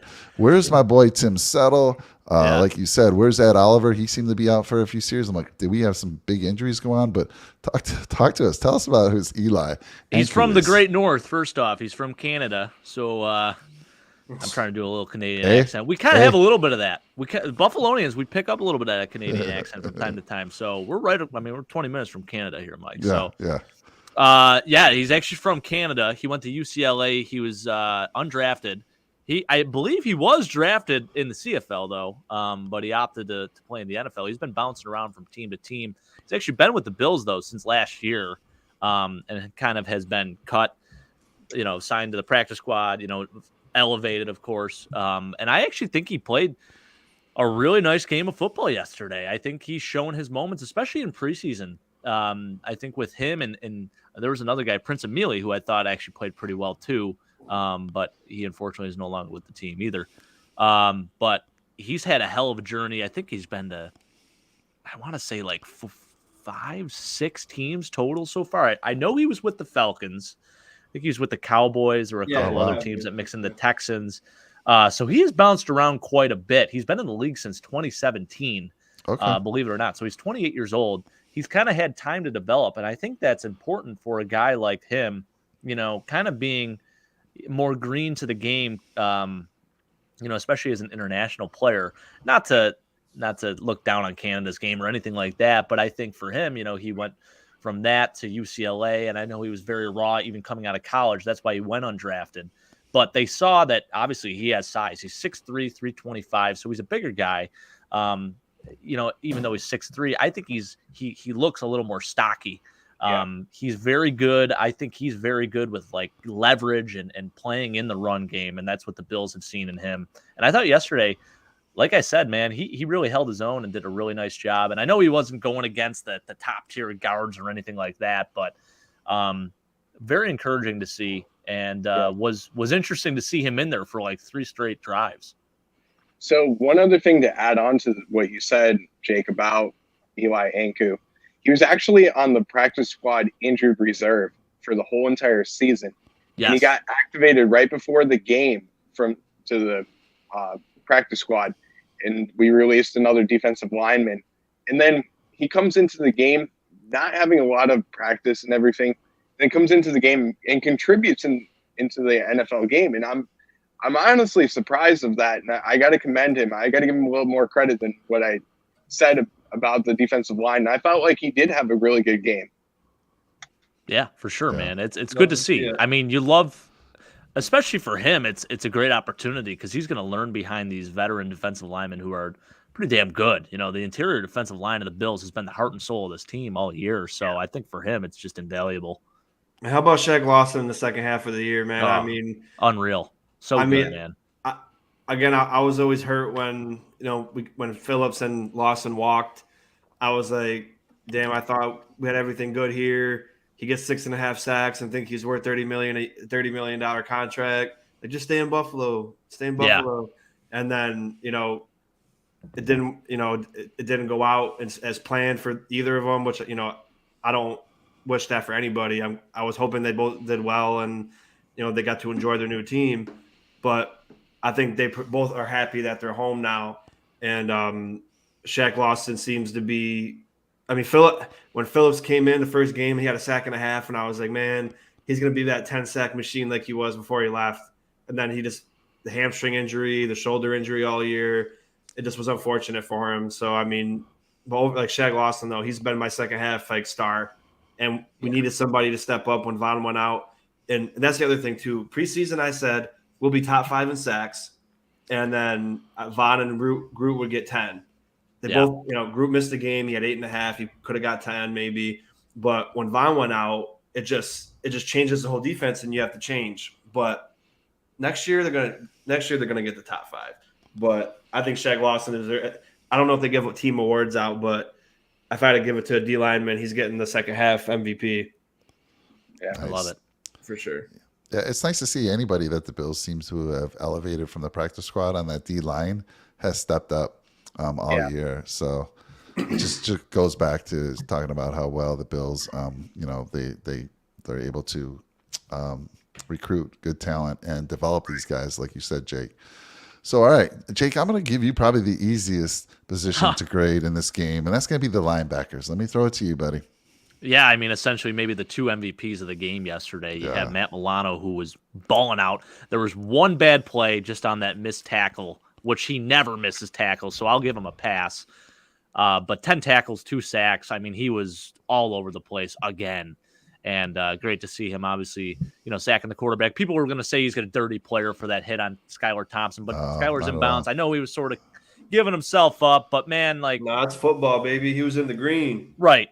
And he's a running quarterback as it is. I do think with a more mobile quarterback, a guy that runs the ball a lot, he opens himself up to taking hits like that more often because if Tom Brady's out there running like that, he's probably going to get a flag thrown no matter what, just because he doesn't do that often. Skylar Thompson is a mobile guy. I'm actually surprised he didn't run more with the ball yesterday.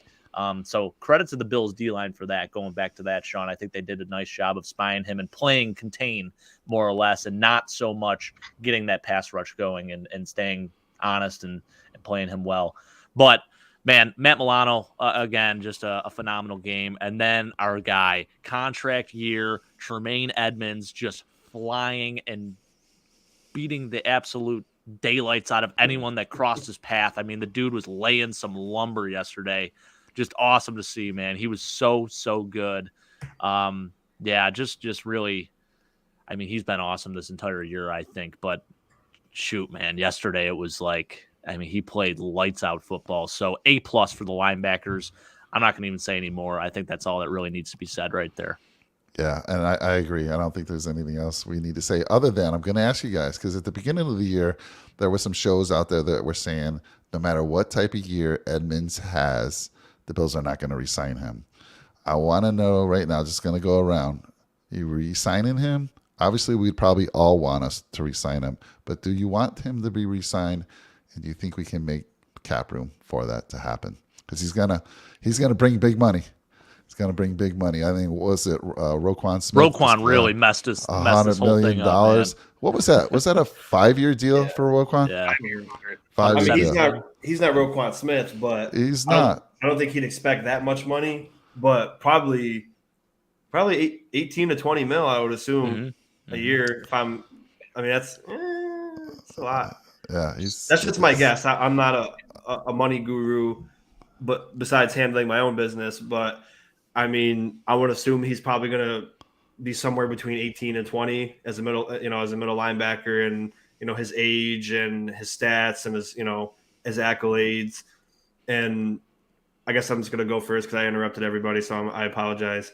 But I want to sign him, and it just has to make sense. Like, we still have so many more people to sign, and if you sign Edmonds and lose Poyer and Oliver, is that really going to help? If you lose 2 of your other stars on your defense just to sign one player, that's why I'm saying it has to make sense. I want him, but if it's between paying him 22 mil, but you got to lose Oliver and Poyer, or you let him walk. I mean, it's going to be a tough decision, but I think he obviously deserves a contract. Ever since we got the information we got weeks ago from Jay Spence, it's like, okay, we understand now what he was doing. And yesterday he was hitting people like I've been wanting to see from my middle linebacker. So It's like finally he put it all together. So I mean, he definitely deserves money, but I got a feeling like I say this about everybody. I got a feeling he'll take a hometown deal to be with Buffalo. I said that about Harrison Phillips, and he left as soon as he could. So I mean, I can't speak for players. Like if it's between, this guy wants to offer me 26 and the Buffalo Bills want to offer me 24, I'm just gonna go. It's $2 more million. You know what I mean? And people might think that's not a big deal, but to players it is. Like quickly, I'll talk about when the Nationals won the World Series. I've been a Nationals fan since 2006. We were trying to sign everybody after we won. We offered Anthony Rendon 7 years, $245 million. And then he declined it to go to a worse franchise, and we were ready to repeat for $7 more million total. Not even just a year. It was just crazy. It was just total amount of money. And I'm like, $7 million. Like, you're getting $245 million and you took $252 to go to the Angels, and they haven't made the playoffs in 20 years. Like, it doesn't make sense to me. But to him, he was probably thinking, it's $7 more million that I make. I can do this with it. I can do that with it. So I don't know, but I think it has to make sense. That's all I can say right now, I guess. All right. Well, let me ask this a simpler way, because I think we all want him back. He's young. He's obviously very talented. I could see him being the leader of that defense for many, many years. So let's put that out there. We all want him back. So just a simple question, Jake. Do you see him back in the Buffalo Bills next year? My heart wants to say yes. I don't know, though, Mike. I think he's proven to be irreplaceable. We've seen the downgrade of play when he's not in there. I'm going to say yes. He's got to be back. We need him in this defense, plain and simple. Have to find a way. I'm okay with letting Ed Oliver go over him. Seriously. Ooh, that's a big call. I know. Right there. I know. Big call. Okay. What about Boyer? Yeah, that's the real question, because obviously there's no coincidence that we're undefeated with Jordan Poyer in the lineup. That's another guy I feel that is essentially irreplaceable in this defense. God, man, that's going to be so tough. If it's between the two of them, I think you have to go with the younger guy, unfortunately, just because of, how it's going to pan out throughout over the next 10 years even, Yep, I agree. Brett, is he going to be back with the Bills next year? You want him. I know you want him, but do you think he's going to be back? I do want him back. However, I mean, just looking around the NFL, there's not going to be a lot of good linebackers that are going to be available in the free agency. And I don't think there's going to be as good of a linebacker in the draft as Tremaine Edmonds. So I think you got to go after him. I think that more than likely Buffalo is going to use the franchise tag on him, which will lower that cap number just a little bit compared to paying Roquan Smith or paying even more than Roquan Smith. So I think that his number is going to come in right around $15 million for a 1-year deal. And then that'll allow Buffalo to potentially maneuver some money around so that we can bring back Jordan Poyer as well. Maybe even bring back or maybe re-sign Ed Oliver to a long-term contract, maneuver the money so that the contract is for 4 or 5 years. We take on the hit of the big numbers later in his contract, and then we can have him, both of these guys, well, all three of them back, actually. Okay. Yeah, but I think it's going to be hard. I'm going to say yes, but it's going to take a lot of finagle from Brandon Beane. But our window with all these guys that we have is running on borrowed time. And it's going to be very, very tough to keep players. And there's going to be some questionable decisions that are coming up. And it's going to take a lot from Brandon Beane to keep these guys around for a long time. But I trust the process. I trust everything that Brandon Beane's doing. I trust what Sean McDermott's doing. But our Super Bowl window is going to be closing very, very shortly. And there's going to be a year that Josh is going to struggle. There's going to be a year that the team struggles, and we're going to go back to that 5-11 season that we've had. Or 5-12. That's not coming for a long time. I pray to God it's not coming for a long time, and I shouldn't say that. But, I mean, we are playing on borrowed time right now. I mean, for six straight years where we're, having success and everything, it's just going to come down to a year where, Josh isn't the same, or there's an injury here, or there's this or that. We're just not the same as we are, but it's coming down to the wire. I think we have another 2-3 years left of this Super Bowl real window that we have, but we have to pick the pieces that we want to keep and keep the puzzle alive, and then have good drafts, have some good free agency moves, and then we'll keep it alive. But this is really, really tough decisions that we were going to have to make coming up. That's great perspective, Brett. I really think, sorry, Mike, just real quick. I think that's awesome perspective to have. I think people really do need to appreciate the moment that we're in right now. Just take a step back, because we don't have much time here. This is borrowed time, as you said. That New England dynasty that we saw from 2001 to 2019, that doesn't happen. I mean, that happens once in a million, So, you just take a moment to appreciate this. I think that's definitely something to really keep in mind. Yeah, and same. you Go also ahead. have the Jets, and I'm sorry to interrupt you, Shawn. You have the Jets, you have the Miami Dolphins, you have the New England Patriots. 3 teams that they have the right pieces there. They have the coach there that's really good. They have GMs that are awesome, and they're only going to get better as the years come on. And I think that while Buffalo is a really good team, I think they have the right pieces in place too. But these teams are only going to get better, and I think it's going to be very short from now, where one of these teams is going to take a hold of the AFC East from Buffalo. Yeah, I mean, Much as I don't want I don't think the Patriots dynasty is like you said, Jake. It's not going to be a thing where it always happens, but I don't think you cough up the AFC East after 5 years. I mean, Josh Allen's going to be our quarterback for hopefully 15 years at least. I don't think.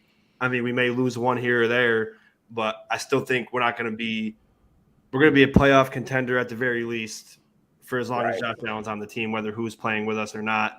And like the same team's not going to be here next year. There's going to be every year. There's guys that go. So like you guys, you got to enjoy it while you can. But here's where I was telling you guys earlier in the year. Next year is where it gets really hard. Josh is due for like $50 million. So Josh gets $50 million. Vaughn gets 20-something million dollars. Edmonds gets $20 million. Like that's already like your whole salary cap and 6 people. So that's why like it's hard. It's like you have to sign Edmonds if it's okay. But that's the problem when you sign quarterbacks. That's why the Chiefs traded Tyreek Hill. It wasn't because Tyreek Hill was underutilized like he claims he was. It was because they were going to get 5 draft picks for him, and Pat Mahomes' $60 million is going to kick in next year. So now they're set because they got 6 first-round picks for the next 6 years, plus their own first-round pick, and now they're going to be fine. We don't have that luxury because we don't have any capital like that. So you have to be smart. Once your quarterback's money kicks in, it gets very hard to pay people. So people have to take deals. You have to sign free agents on 1-year deals that want to like make a name for themselves. And that's why I'm wondering, obviously we need Edmonds. He's a superstar, 24 years old, but if he's going to want $20+ million, I don't know if it's going to work for the future of this team because you want to be good. You don't want to be like the bum Rams. You sell your soul to get lucky and win a championship. Yeah. They're going to be trash for the next decade. They're going to be in the bottom of the basement of the NFC for the next 10 years. So it's just it all depends on what Bean wants. I think Bean's built this team to be a long-term contender, Right? like a couple of years, and then they're selling they're trading all their players for draft capital to rebuild. So I mean, it all depends on what they do because it's going to get tough when Josh's money kicks in. Yeah. So for me, you guys said enough. I want him back. I think he is back. They're going to slap the franchise tag on him, or I don't believe there really is a salary cap. Who thought we'd sign Von Miller? They'll figure out a way. They'll restructure people's contracts. They have all this magic. The salary cap does go up yearly as long as the NFL is bringing in money, which we know they are. I think they'll figure out a way to restructure a deal. And if they don't, we better get the trade of the century for this young man. I really believe that. Yeah. So that's my quick thought on him. We're behind time. We got to move this thing along. We're going to get into the corners right now. Let's see who went last. Who do we have do the linebacker? So that was Jake. So we're going to throw it over to you, Shawn, because you're a big cornerback guy. Let's talk about it. Well, I'll make it quick. I know we're behind, but the corners played phenomenal. Are we doing D-backs or just corners? Just corners, sir. Okay, so I thought Kyer Elam was the MVP of the game, of the whole entire game. Like, I know you could pick any sort of people, but this rookie stepped up. His press man coverage on Hill was what I was asking for every time we played Miami and every time we played Kansas City. This is why we drafted Elam, because that's what he was known for in college, his press man. He kept up with them. He's just as fast as Tyreek Hill, if not a little bit slower, but he kept up with them the whole game. Trey White did phenomenal. Yeah, Hill dropped a couple passes on a slant routes, but for the most part, he was clamped. And 7 for 60 yards is a decent game, but for him, it's not. And for the most part, he had like 1 or 2 big plays, and the rest of them were where he got tackled immediately and he was covered really well. Elam, he baited Skyler with that pick. That was amazing. He had a couple of pass deflections, and he stepped up. Trey White, same thing with him, just absolutely amazing. So I give them A+. But You give me all the ones that I give all good grades to, but I promise Did it on purpose. I promise there's at least one. There's the one group. I don't know if I'll get lucky to draw them. That's going to be very, very close to the as bad as you can get. Oh, okay. All right. But I give him an A plus. A plus. I have to agree with you there. A plus. Jake, is there anything really more to say? Kyrie Elam, we continue to want to see more of him. I was like early on, I wasn't seeing enough of him, and then he makes that big play, and of course he shuts down that final drive for them on the 4th down. But man, his coverage is good. He's super fast. He runs a 4.38. Yes, maybe a little bit.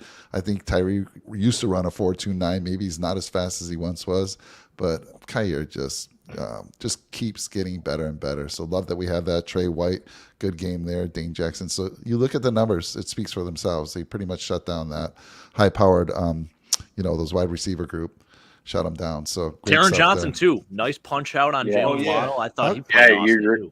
Oh yeah, that reminds me. Trey White, and Taron Johnson. People said Waddle had like 3 drops. One of them was a drop. The other 2 were perfect, absolutely perfect defense by the corners. I always forget that Johnson's a corner because I feel like he's like an extra linebacker. But yeah, he had a great play as well. And like Trey White and Johnson with those punch outs. Yeah, beautiful. Yeah. A plus kiss on it. Yep. Good stuff there. All right, let's move to the safeties real quick. I'm gonna throw the safeties over to Mr. Podger. Yeah. First off, just want to say Dean Marlowe came up with an interception, Mike. Big play. And actually, it's funny. He said he was out of position, and he just had to go up and make a play there. So that's even funnier. And I think this might be the position group that Shawn may have some poor things to say, because I think there are a couple plays where guys were out of position here and there. But, for the most part, again, I mean, there's a reason why we're undefeated with Jordan Poyer in the lineup. So I can't ever give our safeties a bad grade. I think, obviously Dean coming up with a nice pick. Jordan Poyer still playing well in the run game and being able to be a presence out there and eliminate those deep shots that they would typically take, and I think obviously with Skylar Thompson and game plans change a little bit, but got to give him a B plus. I think that's a fair grade. Well, I think Dean Marlowe obviously watched the show. We asked him to watch the show. Yeah. He watched it. Proved me wrong. I think Go Bills podcast, Brett and you, Jake, said he's going to have an interception. One of you said he was going to have a pick six for 68 yards. You got very specific. But you know what? He proved me wrong. But he did admit he was out of position. So I don't know, Jake. Is that just a lucky thing because you guys gave him some, good blessings for the game? You guys had some good juju. Good juju. Yeah. What's that? He said he admitted being out of position because he wanted to give you credit still for that, for being like, I don't know about that. He's like, Mike might be right a little bit, but I just. It is funny that he would admit such a thing. It is kind of funny, but great play. That was a game changer as well. And Kyrie Elam's interception was really what turned the momentum. That was huge. Oh, 100%. That was huge. So I agree there. Safeties. I'll just ask you. Shawn, was the safeties the one you were going? I don't think it would be, but was okay. They weren't an A, but they weren't the worst of the group. Yeah. All right, let's get into the special teams. And I believe this is where Shawn's been loading up, waiting to talk about. So let me throw it to you real quick, Shawn, and then Brett will let you chime in. And I know, Jake, you're a special team guy as well. So all three of you will get a chance here. Go ahead, Shawn. Man, I'll do the grade first. They get a D. Tyler Bass, man. I know you only made one mistake, but it's inexcusable that you shanked the ball out of bounds when you weren't trying to. Like Nick Folk did it in the Patriots game. They were trying to squib it and it rolled out. He literally tried to kick a normal kickoff and he squibbed it out of bounds. Like you put him at the 40. That's the first mistake. Nyheim Hines was terrible today in all returns. He either ran backwards, didn't run at all, or fumbled the ball. And luckily the fumble helped us because it got us a few more yards. So with that, it's just like, I know it's minuscule. Like the offense made more turnovers than they did, and they played more mistakes than the special teams did. But our special teams, they've been phenomenal all year. And in the playoffs, I feel like they're more important than even the regular season because anything can happen on special teams. I just thought they didn't perform well at all. And like Bass, I mean, like Joe Miller said it, Jake. I know you watched it. Yeah. Like it's inexcusable, especially for how good he is. Because he does. It wasn't the first time he's done that either. No. He has those lulls where he'll kick it out of bounds weird, and you're just like, oh, that was weird.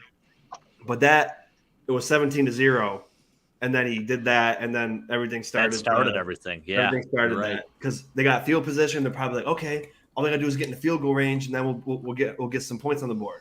If you pin them back at the 20, but I mean, maybe D's too harsh, but I gave a lot of A's today, so I gotta give them a D. Nice.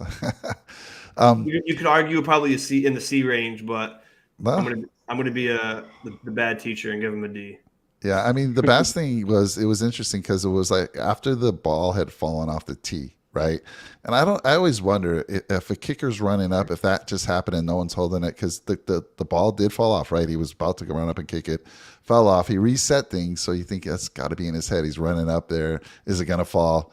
And maybe that threw him off, but there's no excuse. You cannot have that. So let me throw it to Brett. Your thoughts on the special teams? Are you going to be as rough on them as Shawn was, or did you see some brightness there? I'm not going to be as rough as Shawn is on the special teams. I felt like overall, I'm going to give him a C grade. I'm going to give him a C just because, I felt like they were like me in school. They kind of slacked off a little bit.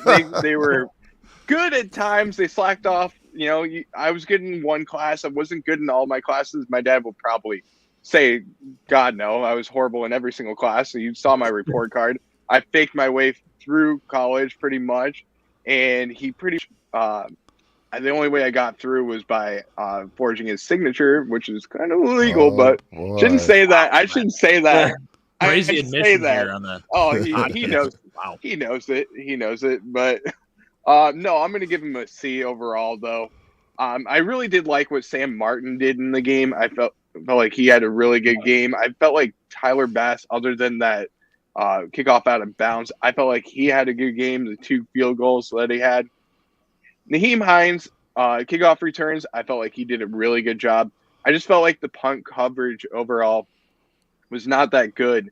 So I'm going to say a C overall. I'm going to take the good with the bad on the plays that were there. But I just think that there could be a little bit more done. And I think that Matthew Smiley's special teams needs to do a little bit more, especially in the punt covers, because we've seen the 2 kickoff returns for a touchdown already this year. I need to see one in the punt game. I want to see 1 punt return for a touchdown. We forgot to mention Reed. Reed Ferguson did another beautiful job with the snaps. They're always perfect. I've never seen one be off in any sort of way, shape, or form. So don't people out there don't sleep on the long snappers. That stuff's hard. Hey, he's the longest tenured Bill for a reason. You got to be perfect. It's got to be fast. It's got to be on point. It's got to be perfect spiral. If you hike it like a half a millisecond sooner or later, that could block a kick. Yep. Right. So you gotta.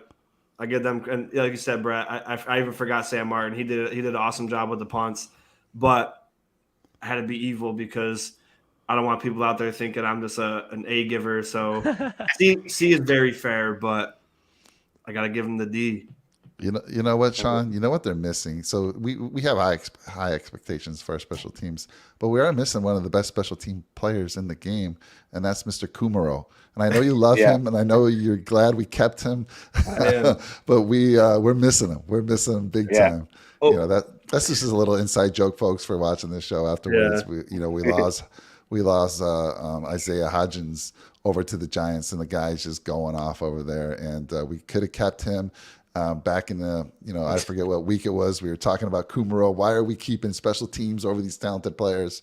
And Shawn, you were right. And we could have kept both of them. They could have figured out a way to keep both. But let me throw special teams over to you, Jake, for your grade because you're a big special teams guy.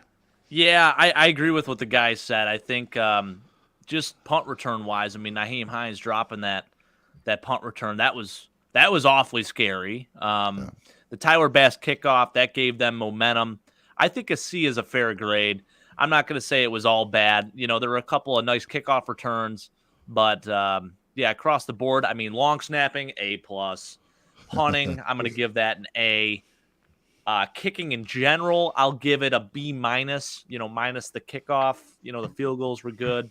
But the actual special teams units, I think they can improve. So I think a C is a very fair grade.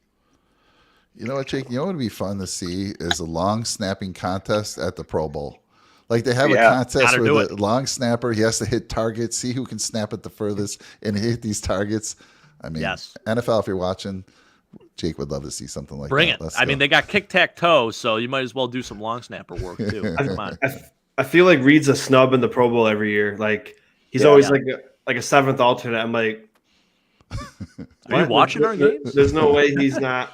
I don't know what they do to is it because of his coverage? Like after he hikes the ball on the punts, like I don't know what they do, but he's definitely been getting mistreated on the Pro Bowl votes and consideration. Yeah.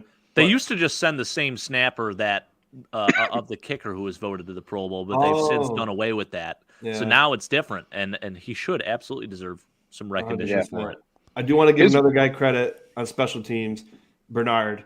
He lays a stick on people on the special teams, and we wondered why we picked him. I doubt we drafted him in the third round to be a special teamer, so I think they have future plans for him.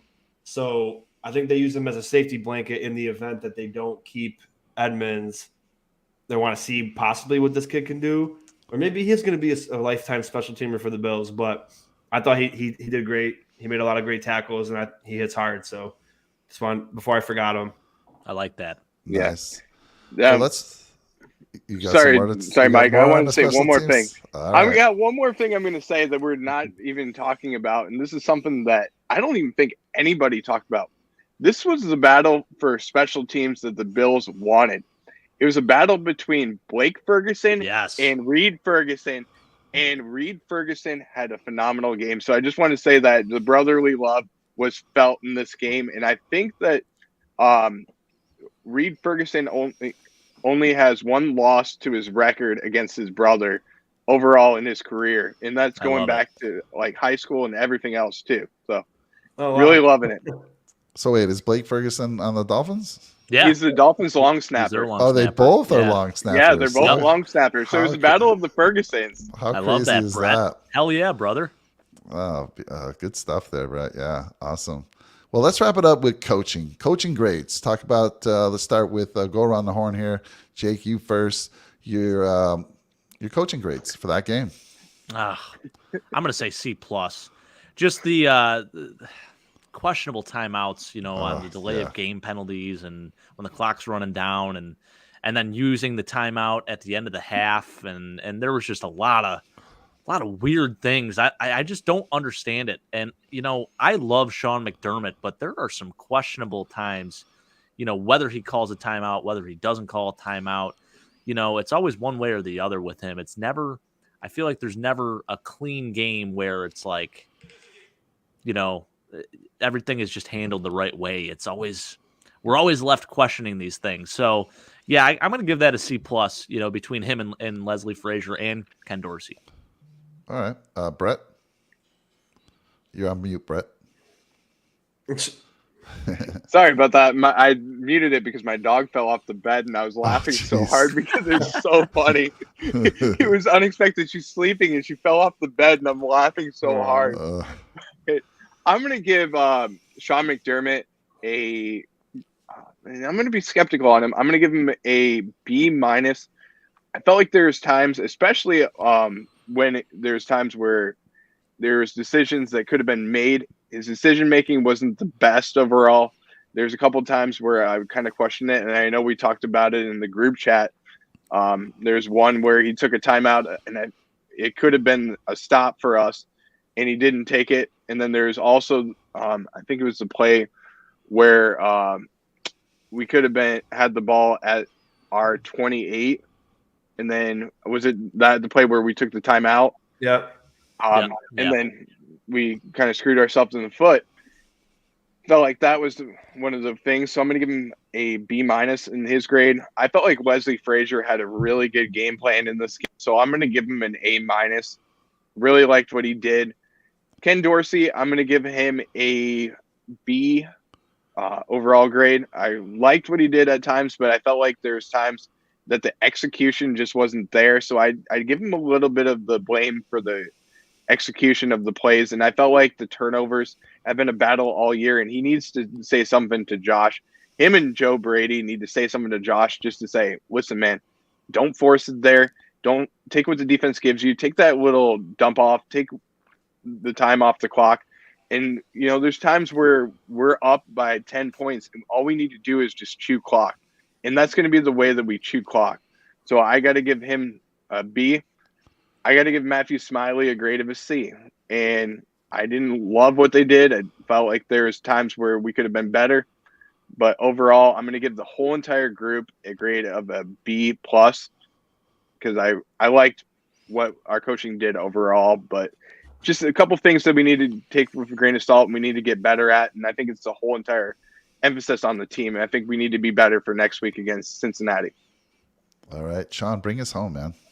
Yeah, I'll give him a B. I mean, with the McDermott timeout, the defense was frantic and he didn't like the look. So I get why he called a timeout, but I mean, dang, like that could have costed us the game potentially. Like if they completed that, if they went forward again and completed it, it could. Who knows what the outcome of that game could have been? But I mean, I'll give McDermott the benefit of the doubt. I know I called him a big dumb idiot when he did that. But I mean, you saw Milano and Edmonds like freaking out, like running around, screaming at everybody, like they had no idea what was going on, and they're about to hike the ball because the play clock was running down to 0, and you know they weren't gonna they couldn't use the timeout and they weren't gonna take the delay of game, so they got the ball off and he was trying to call timeout. I get it, but I mean, we could have been at the 28 instead of we were at the 10. Like, man, that would have definitely iced the game. But in the end, we ended up icing the game anyway with Motor. But I'll give them a B overall. I think they outcoached McDaniel. McDaniel wasn't ready for the playoffs, and I mean, like I said, it was just I said it pregame too on Miss Finn's show and with you guys. It's more of a coaching experience thing that's going to control this game. And McDermott's got a lot of experience in the postseason. McDaniel's his first game. So I didn't expect him to come out and be perfect. And, you know, he made this a lot of mismanaging of the clock, a lot of, you know, play calls that shouldn't have been called for them. It didn't really work, but it's all learning. But give him a B. All right. Well, I'm going to steal from Shawn. He's been giving out A's. I'm just going to go with an A. They got the win again. You guys know the coach is better than I do. I only see pretty much the play calling from Dorsey. Frazier just seems to sit there on the sideline, and again the defense shut them down. And again, yeah, those timeouts were a little questionable, but you got to wonder, like I could hear the whistle. I'm sure some players heard the whistle. You got to think that they were letting up somewhere. It didn't look like it. It looked like the players were going hard, but somebody's letting up when that whistle's blown. So that affects the play. Right, that affects the play. Maybe we thought we got the stop. Oh man, why did he call that timeout? When in reality, who knows what would have happened if he didn't. So I'm gonna give him an A. We got the win.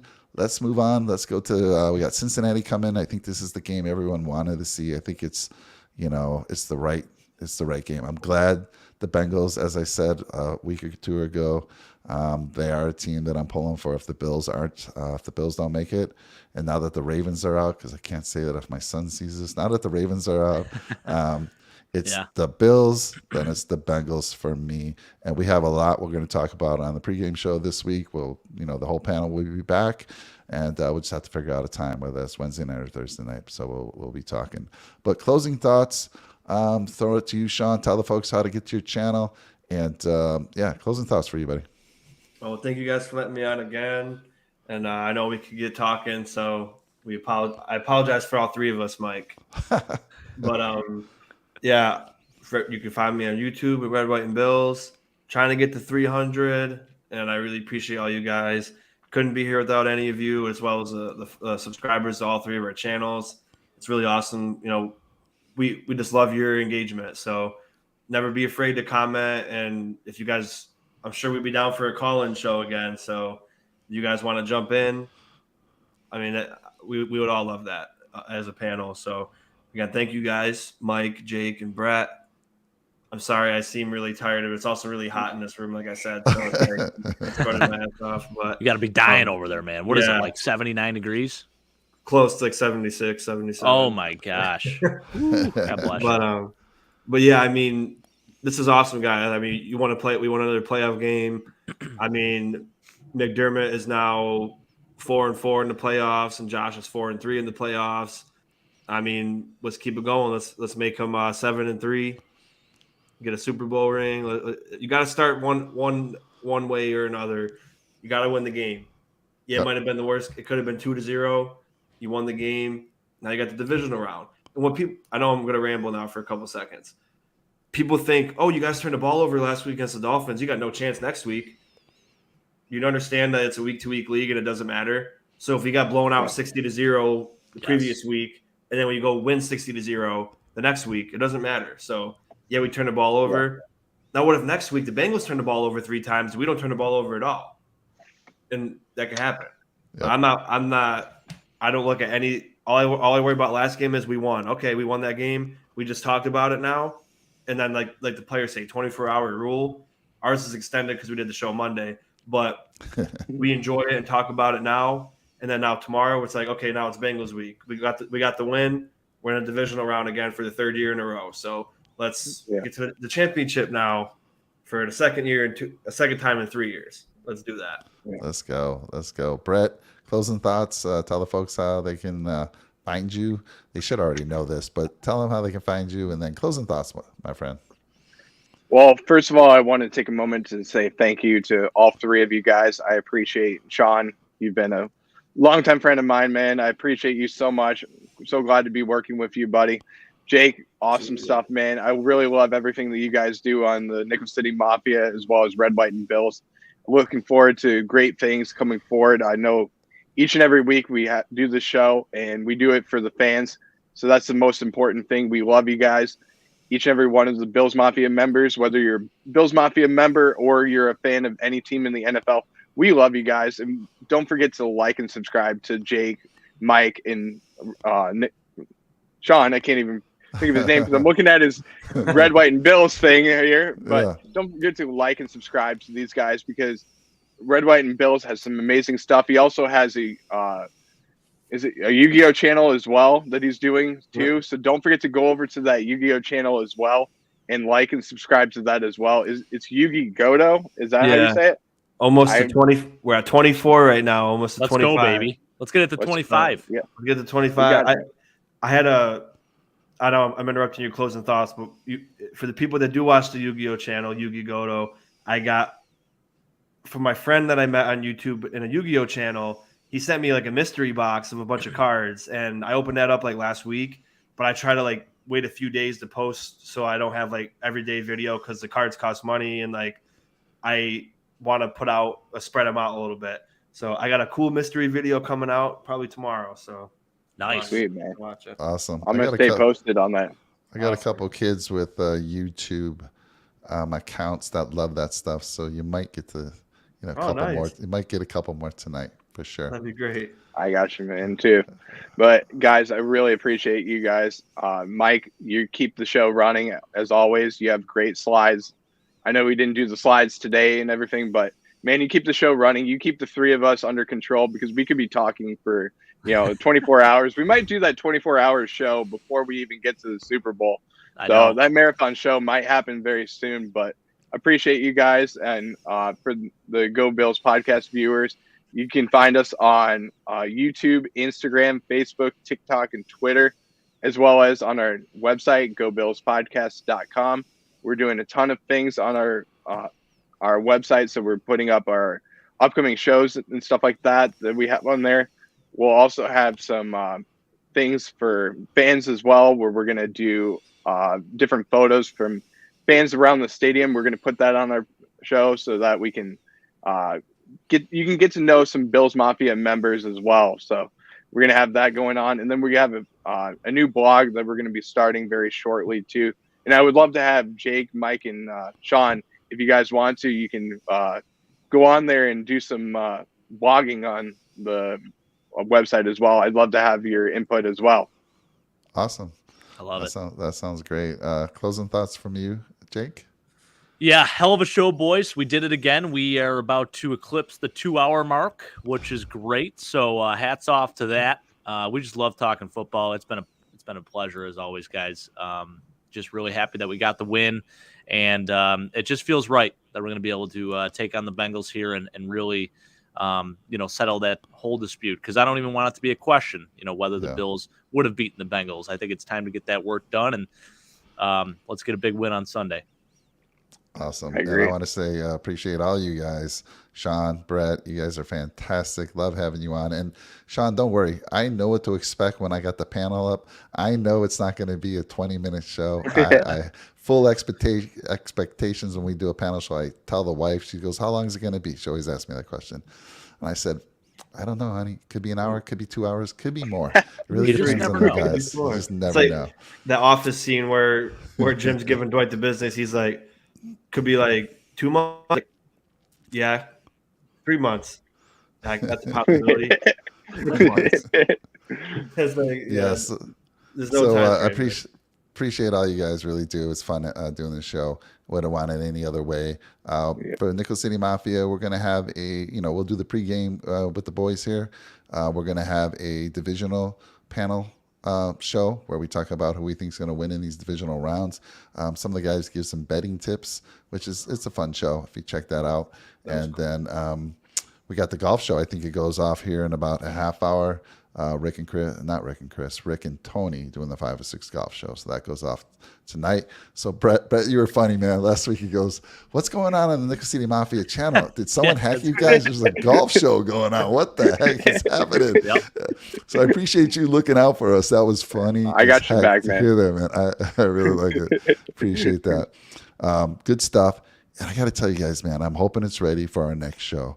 I've been working with this artist you saw our intro, but I'm looking for something special. Working with a rapper to give us a nice intro. And it's pretty fire. I know great, Jake has heard it. I'm hoping it's ready. We made a few little adjustments to it. I think I just got messaged by him. So I'm hoping to break that out on the next show. If that thing doesn't get you fired up, I mean, nothing will. So looking forward to see you guys on the pregame. Everyone else, thank you. Please like, comment, subscribe on all our channels. We appreciate it. We can't do this without you. I mean, you motivate us. We love to talk football, but the more you motivate us, the more we just want to keep going and bringing you the content that you deserve. And again, hopefully you'll like the show. If you don't, give us a down thumb and tell us why. I mean, I want us to get better. Like if we're doing something wrong, you tell us and we want to improve. So we appreciate that. So guys, it's late there. I know it's getting past your bedtime, especially Brett. Brett, you're younger than Shawn, right? I am. So my birthday is going to be in a few days. I'll be turning 26, but no, I'm a little younger than Shawn. So okay, good. All right. I always call you the young gun, so I want to make sure I had that right. And when's the birthday? February 18th. So we're talking Wednesday. I say it's coming. I keep thinking we're in February, and I got another month away. So I said a couple of days. No, I got a month away. Jeez, I'm so far behind. Oh, it's February, not in 2 days. No, February 18th. Oh, okay. Oh my goodness. Yeah, I was like, cool. We'll days. Celebrate your birthday on Wednesday on our pregame show or whenever we do it. So good stuff, everyone. I'm gonna go get the guys, my kids, to get their YouTube, and we're gonna go look at some Yugi. What's it called? Yugi. I'm subscribed to it. I'll find it and get them to drop a subscribe for you. I know it's corny, just like my business name, but the character in the show's name is Yugi Moto, so I was like Godo because like I'm the goat. You know what I mean? It was he's good. the goat. He's the goat too. So I thought it was funny, but again, people are always like, "You're corny." I'm like, "Yeah, what are you good? Come on, what are you good?" No, it's good. Well, you're also a dad, so you're allowed to make those corny dad jokes too. Yeah, fair enough. Embrace it, baby. Anyone who's in the card collecting will enjoy it. I mean, if you were a card collector and you're looking for those certain, cards, those characters, and that excitement of opening up that pack, man, there's nothing like it. It gets you excited. Yeah. So then Shawn gets super excited. So it's fun to watch that. So everyone, have a good one. We got to get out of here. Go Bills. We'll see you soon. Hey, go Bills. Baby.